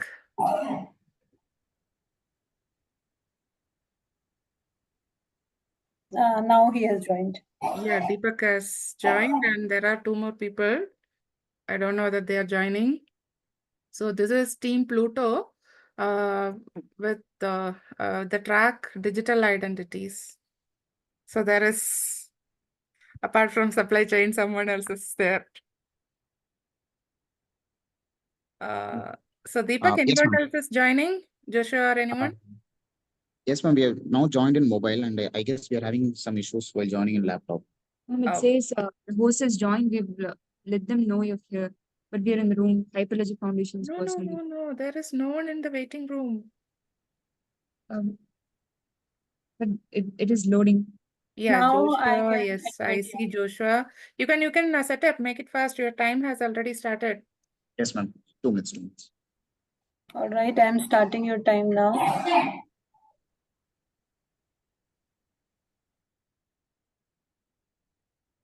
So can we start? Yeah. It's Sure, time sure. started. Good afternoon. We are from Team Pluto.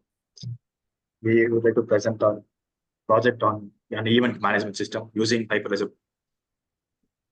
We've done it in Hyperledger base. So how we've come up with the problem statement is that recently we've seen in the news how there's much of scams in events, like how people buy tickets for unreasonably high prices, and some people even buy tickets that are not even real.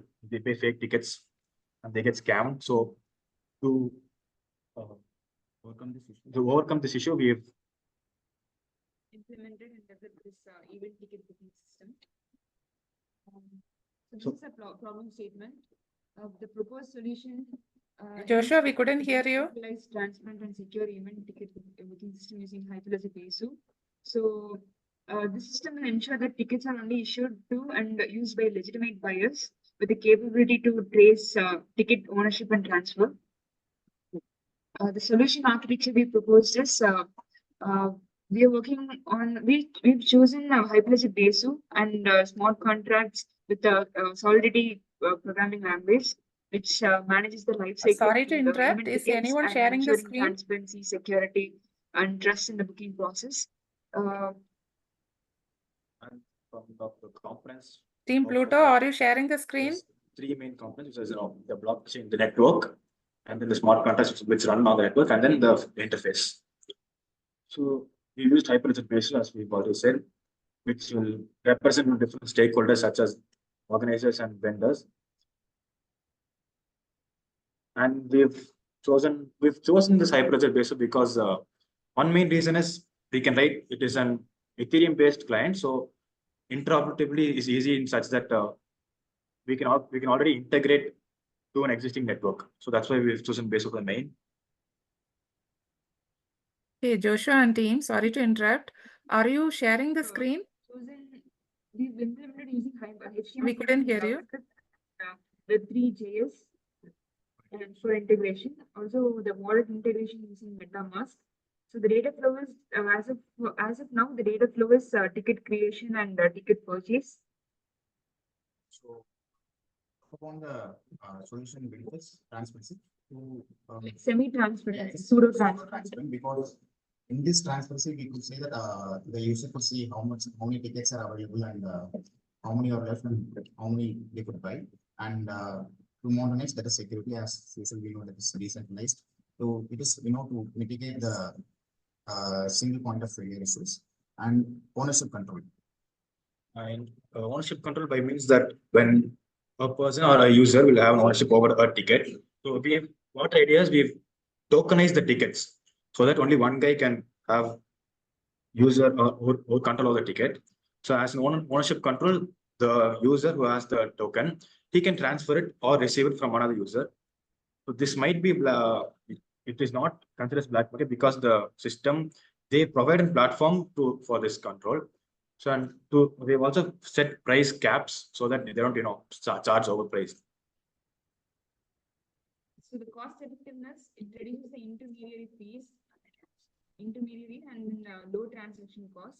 And the user experience, it doesn't it need not only concentrate on the user client side, it also concentrates on the administrative side, where there will be a dashboard which can be controlled by the administrators to control the to see all the even ticket bookings and all those stuffs. So one more important point in user experience is that which we are not thought of, we are not implemented yet, but we are thought of is that to transfer the tickets.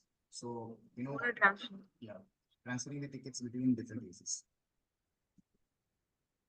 So the solution uniqueness concentrates on the decentralized ticket platform and NFT tokens. And the anti-scalping mechanisms where tickets are just limited, and scalability and flexibility. And for the future features and roadmap, we planned on implementing the ticket verification and the complete integration of front Hello, end, Joshua back and end, team. and dynamic Sorry to allocation, interrupt. and then the Hello. transfer ownership. Dynamic ticket prices Team will be Pluto. early bird offers. So as time passes, the ticket price will vary, and the number of seats can also be added from the organizations or the hosts end. So based on our segment, if we are taking it as an IPL event booking system. Hello, team. Team Pluto, can you hear me now? For now, we have fixed that particular. Your voice is too feeble right now. Are you guys able to hear any of us, either me or Anasuya? Global, because as you can see, like book my show. Okay, You so could, they can't hear. book many Okay, tickets and clearly they can't participate hear in many us. different various domains of events. And since IPL is a major event in India, we've started a project with the IPL event booking system. And the If we screen are, is also not promoting this as a shared. product, and all, we are more flexible to according to the Jury, do you want me to share their presentation? This is it. Thank you. That completes our Deck? presentation. That's You can okay, also- but they are not aligned, like in the sense where they are talking, we are not able to understand. Yeah, like Are they talking they themselves or in front of the screen, not able to understand Joshua and the team? I'm trying to break them 4-5 times. Like, Yeah, maybe you can, I don't know, like how. Sorry, ma'am. I guess speakers are muted. Sorry. When we're presenting, sorry. okay, you are not sharing the screen, and we were we are not able to hear you properly And also. we were able to hear 2-3 noises, sounds. So So now only 2 minutes if I go by the law. So this is just 2 minutes up. I mean, for you guys, you want to just talk about very specific points, please go ahead. If you can hear us. Yeah, we can. Can we share a screen? Yes, please, you should have. Sure.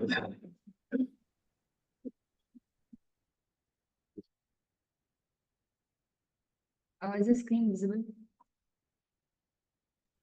Yes, yes, please go ahead. Your time is going off, please.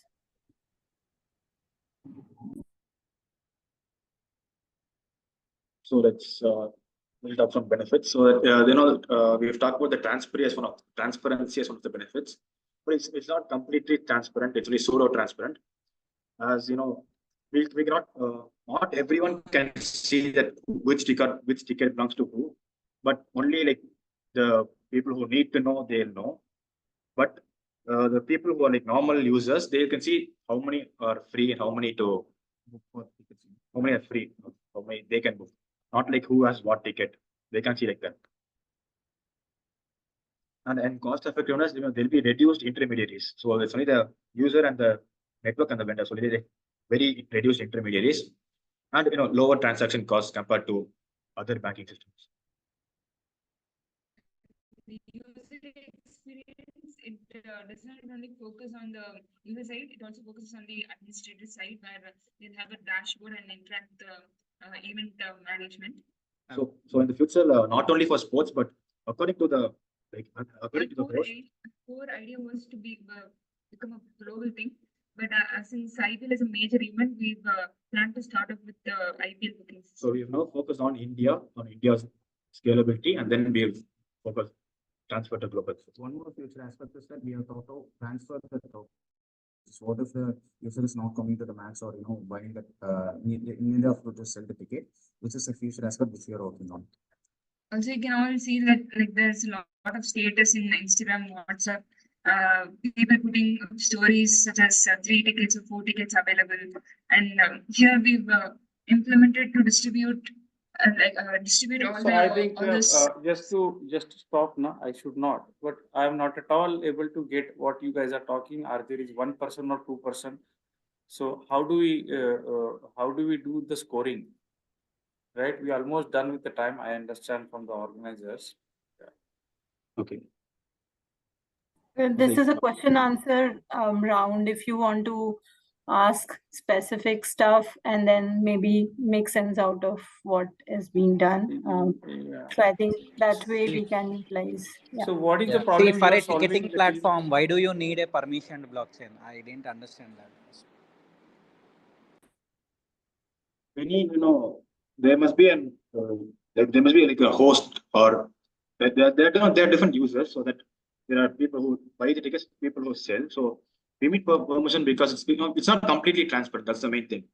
If it's not permission, like anybody can see who's coming to where. So we've tried to stop that. So that's why we need permission. Like only. But you can use public blockchain, right? Why do you need permission blockchain? Sir, I guess it's sir, I guess it's typed wrong. Okay, anyways, it's not audible. Yeah, that's fine.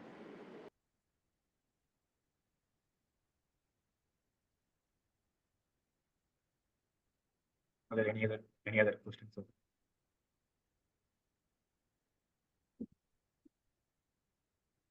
Do you have an architecture diagram?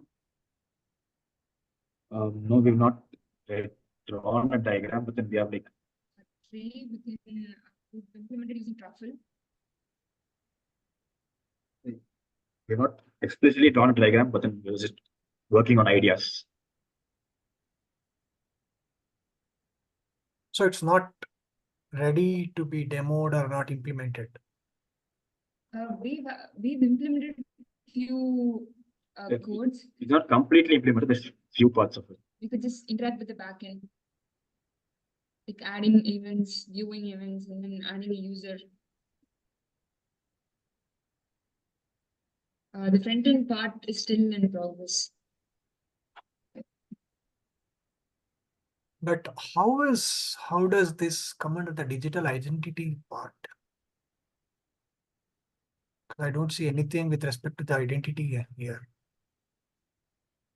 And the usage of blockchain is not clearly People will be highlighted as creating well. their own.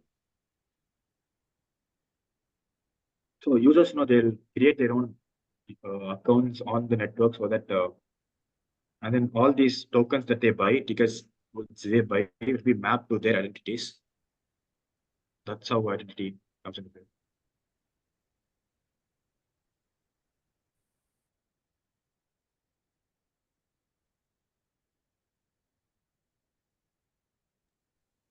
Okay, I understand you definitely had some technical glitches, but you are not able to connect the dots here.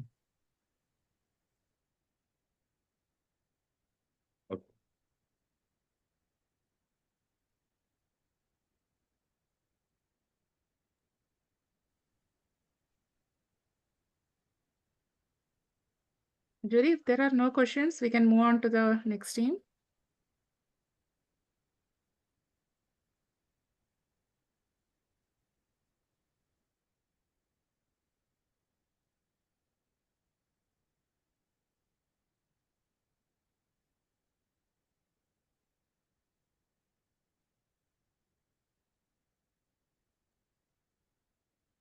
Yeah, I think you can move on, Ansya. Yeah, we can move on. Thank you. Yeah, thank you, Team Pluto. You can log off. Sorry for the inconvenience.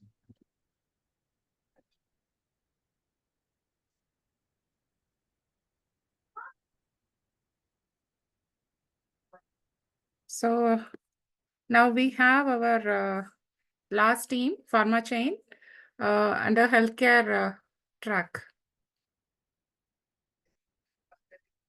Soya Chandra and Neeraja, the floor is to you. Yeah, your time starts now. Okay.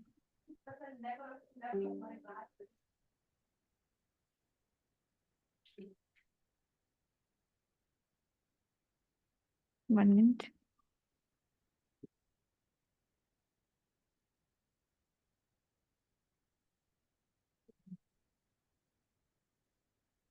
Okay, good afternoon all. Myself Soya Chandra, Research and Development Engineer at KBA, and my teammate Neeraja Shenoy, also Research and Development Engineer at KBA. Okay, here we are going to present our project, pharma chain. Connected people from the outer ring road to Balagan. But ever since Okay. issues have So, actually, nowadays we all are facing the issues of some severe problems that related to this counterfeited drugs. So that may cause severe health issues, and sometimes it may cause for the fatalities. So this is due to the current pharmaceutical applications or pharmaceutical supply chain applications lack transparency and traceability. So these issues may regulate to measure to enhance the transparency and improve the overall service of the pharmaceutical supply chain applications. So for that, we introduce or we propose the solution that is pharma chain. So our pharma chain, it is a blockchain based pharmaceutical applications. Actually, this application is used to trace the drug. Okay, the main task of this application is to track the drugs. Because nowadays we are facing the issues of these counterfeit drugs. Okay, so some some fake manufacturers can create the fake medicines. Okay, so we can now track that medicine. So our solution, our pharma chain is a blockchain applications that is used to track the drugs and as well as verify the origin of this pharmaceutical products. So I said this is a blockchain application. So this all the drugs details will stored as an immutable record. So that is why the system ensures a secure transactions or secure performance or genuine drugs to drugs given to the end users. So this may cause the safeguarding of public health, and this customers or consumers can maintaining the trust in the pharmaceutical industry. So, and this is our solution architecture. Okay, just a minute. Okay, this is our solution architecture. And in our pharma chain network, we have 5 participants. They are, one is manufacturer, then controller, the distributor, pharmacist, and customer. Okay, so the role of manufacturer is to create medicines, create drugs. And this controller can verify the drugs based on the some conditions. Suppose, for example, the example medicine is paracetamol. So that paracetamol medicine is medicine contain, according to some rules and regulations, this paracetamol contain this much of the measurement is there, this much of quantity of some ingredients are included. So that type of things is checked by this controller part. Okay, and also this controller part can verify this manufacturer's authenticity. This is the true manufacturer, true creator, or as a fake creator, that is checked by this controller. All the things are checked by the controller. Then after that, it will give a status. It is good drug or a satisfactory drug or bad, like that, give a status. And also check the originality of the manufacturer. Now, after that, these 2 participants, distributor and pharmacist. So these are distributor means wholesale distributor or retailer. So these can raise the request, means suppose this distributor want this much of medicines, this much quantity of medicines, then based on the order, we can here we can call it as order. Based on that order, this medicine is given by the manufacturer. Okay, so suppose this distributor need the 100 packets of Dolo. Okay, Dolo 600. Then this distributor raise a request or order request to the manufacturer. Based on that order, this manufacturer can create the drugs. So that drugs can be verified by this controller. After that, the drugs is given to the distributor. Similarly, this pharmacist is one of the another the farmer shop or pharmacist, they can raise their order. Based on that order, this manufacturer given to the drugs to the pharmacist also. Okay, after that, this verified drugs is get to the distributor and pharmacist. This medicine is given to the customer. So this customer can check is this medicine is a good or bad. Okay, like that the customer can ensure that this medicine is good or bad. Okay, but in our existing system, we cannot track this medicine like that because some fake companies are there. They can make the medicines some they are not monitoring or not following the ingredients measurement. So these all things are included in this in our application. So the end result will drug will given to the customer, so the customer can check the authenticity. That means who is made by this drug, and also the end user can check this is the particular medicine is good or bad. All that things this customer can check. Okay, so this is our solution, and the solution benefits are this: enhanced drug safety and authenticity, because we are checking the authenticity of the manufacturer. Then also this supply chain, because we are this is implemented in blockchain. So this improved supply chain transparency, and also that is why the customer trust and engagement also increased. Okay, then this is the solution uniqueness. This is end-to-end traceability, and if this is a blockchain application, so it keeps the immutable blockchain ledger, and the smart contracts are there. So smart contract automation is there, and also consumer verification interface also there. Then so in our system, we implemented the network and the chain code part. Okay, so in our future enhancement, we are planning to implement the UA, and also we are planning to integrate with the IoT and AI. So for example, we are incorporating with the pharmaceutical products like devices also we are creating and checking. So for that, we have to monitor this particular device. For example, that particular device temperature, we have to monitor. Some IoT device we can use. And with the help of AI, we can adjust the when that particular device, when in the travel portion, we can adjust the temperature level to safely use. That type of things we can integrate with this application. So these are the future enhancement for this application. And please wrap up soon. We are done with the time. Yes. Is there anything else you want to show? Yeah, this is our application. So here we are creating the drugs. Okay, so the drug ID, here we are including these fields. Drug ID, it's quality. Initially, the quality is not finalized, and the origin verified. This is for the manufacturer's authenticity checking. So this is checked by the controller.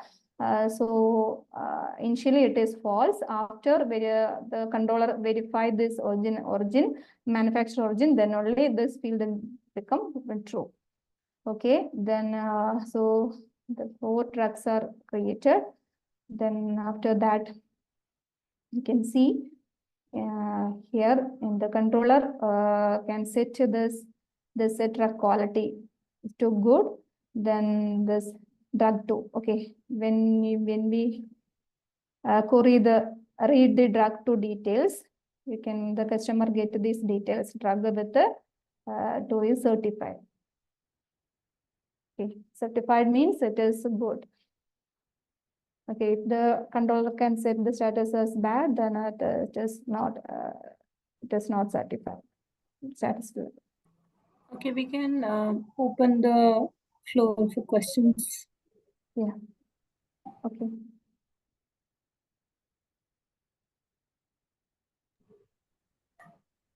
Jury, any questions? Sorry? No, I'm asking the jury if they have any Okay, questions. okay.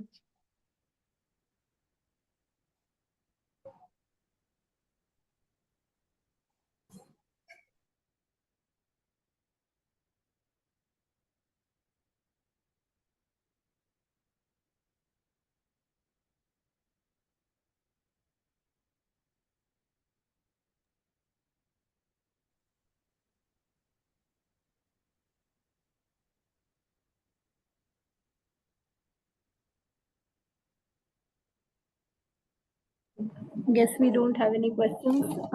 Anyone has any questions for Soya? Not from me. Okay, sure. Thank you for confirmation. So yeah, front end is not yet created, right? Yeah, okay. Because of this time limit, we can't complete that front end. Actually, we are completing the network part. The network part is too difficult, so we are completing the network part and the chain code sessions. The next is we have to complete the front end. Sure. All the best. Okay. Thank you.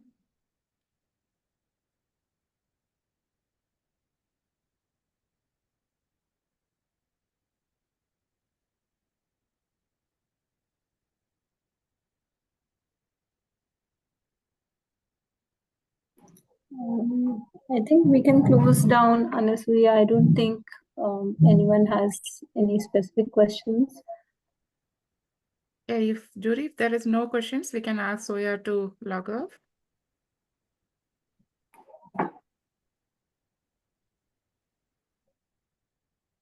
Yeah, sure. Yeah, Soya, thank you. You can log off. Okay. And Okay. Jury, just wait for a minute. Okay. Shall I leave? Yeah, you can leave, Soya. Thank you. Thank you.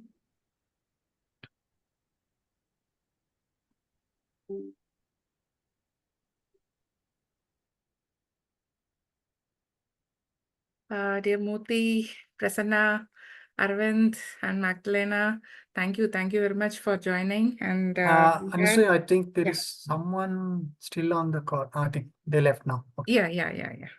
So thank you very much. And just I want to tell you that one of you have evaluated the team Bite Me from supply chain and traceability track. So we don't have the team in the list. So please check that and nullify the marks for that team.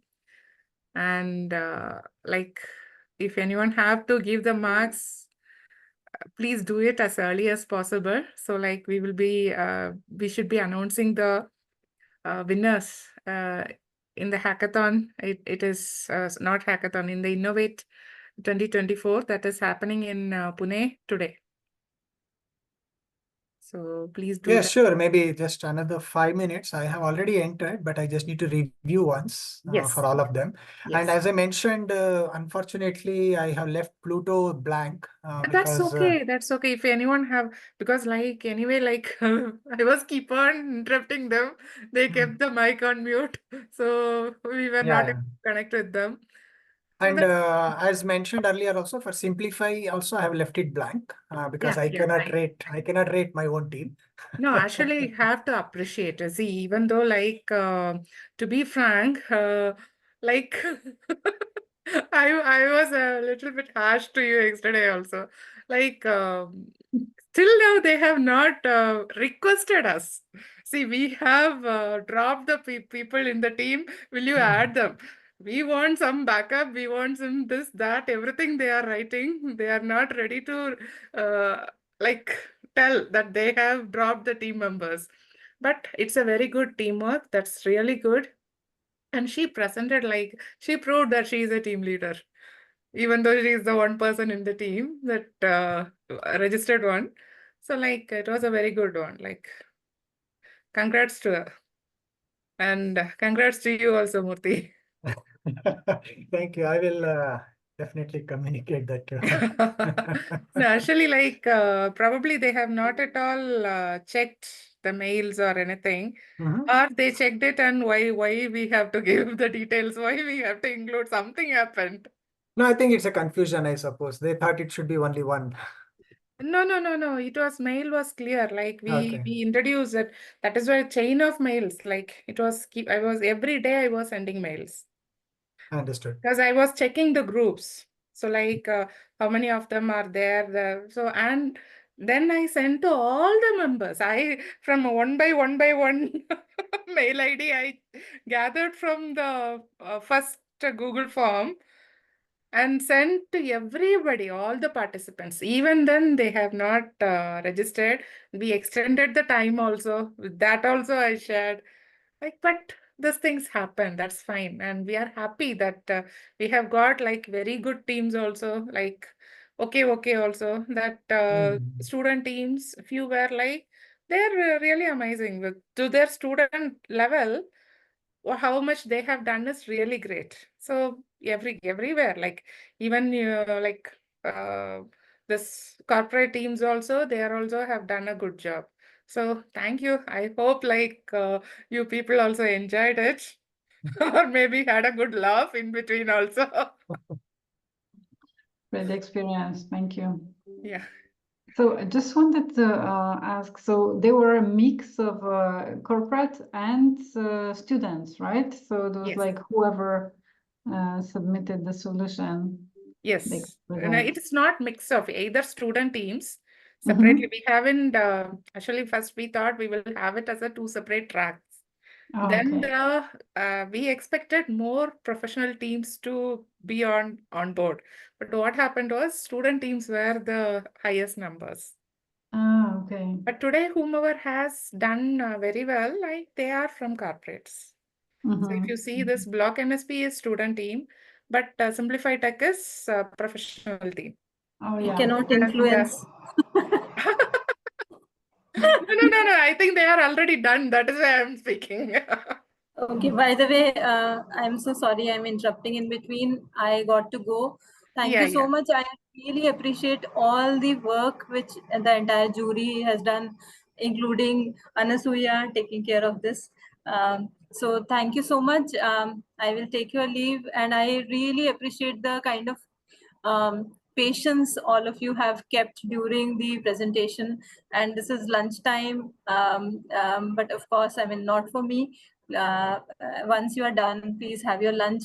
And Anasuya, I will talk to you soon. Yeah. All right. Is there anything else you want me to? Thank you, Ritu. Thank you, Ritu, for your support. And we will meet again. Like, sure. Probably we can have a call. You go ahead. All right. Thank you. Bye, guys. Thank you. And thank you, everyone. Thank you. And Yeah, like, and so I will let me just review once and I'll confirm over the chat that I'm done. yeah. Thank you. Prasanna, how are you, sir? You're on mute. Just a question. said So, we so met can your we see team, the submissions now? you because, want to see? yeah, I mean, because it was we were submitting on the go, right? Yeah, I was doing the same thing on the go. Okay. So like you can log into the jury login. How do we do that? So I have shared that mail as well as the WhatsApp message, right? Okay, so each of us has its own login. Yes, and on the dashboard, is it possible to see? You have to choose the track and the team name. Yes, and that's how we score. But can we see there the total you score? can see the like I can give me a sec. Let me share the screen once again and show you that. Okay. Give me a sec. I'm sharing. Yeah.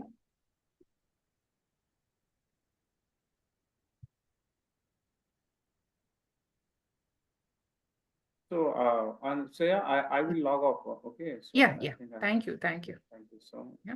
Thank you. So all. like my screen is visible? Yes, yes. Mhm. Even I am logging off. And Magdalena, nice to meet you Nice face to to see face you. now. Bye. Yeah. Nice to Thank you. meet Thank too. you. Yeah, I can see the screen. You can do along with me, so it will be easy for you. Uh-huh. You can also try it in your system along with me. Yeah, but I log in with my name and my Yeah, surname. your name. Yes. Yes, yes, Yeah, yes. so when you submit it, it goes over here. Yeah. Yeah. So when you choose the, like, for example, like, yeah, healthcare, let me go. And we got the team pharma chain, right? Yes. So here actually all the teams will be shown, like irrespective of whomever the top 10, like all the registered teams. Most of them, like few would have not completed the submission, anything will be there. So we have to choose only these 10. That list is available in the WhatsApp. Yeah. As well as in the document. So I choose pharma chain. So this is the last team the Soya Chandra presented. So if you click this more, over here, it shows all checkpoints are completed, but over here, checkpoint 3 is missing. Yeah. Because this girl is not the, Niraja is not the team leader. So in most of the projects, it will not happen like this. The first person will be the team leader in the team Pluto, and in this particular team, the pharma chain, the second person is the team leader. So over here in the checkpoint 3, you can see this details. Yeah, I think answer I have been asking a different question. So I found this one, yes. Yeah. My question was where can we see like the total number of scores per each of the team? Oh, okay. You know, more like a result kind of a dashboard. Okay, like for all the teams you are asking. Yes, like a That is overall like, if you want, I can like show it to you. Or do we like? Is there anything else that we need to do? Like No, how will actually, we that build- final Yeah. scores is like when you give the scores over here, the total will be, you can see the total for each team Yes. over here, whatever Yes. you are giving. Mhm. But if you see the overall marking ranking, so only for the admin, it is visible. Okay. So So once are you the able to see winners, my? So it will create the like average of all the juries whomever have done. So that is Okay. what like pharma chain, like it will come. But someone has given. Okay. So this is what I was telling, that that one is not at all there in the list. And they have not submitted the project also. Like they haven't have to finished the change. Okay. hackathon. Yeah. So you will be announcing these winners online, or how is that gonna happen? Yeah. Today we will be announcing. I Okay. think I should have stopped the recording. Oh. It can be cut out. Yeah, I have to inform the team. Yes. That's okay. That's okay. Okay, Ashwia, so I guess nothing else that we have to do, and you will do the announcement. Thank you. Right? Thank you for joining. Yeah. And Thank nice you for meeting you once involving me. again. Thanks. Have a good day. Bye-bye. Bye-bye. Yeah.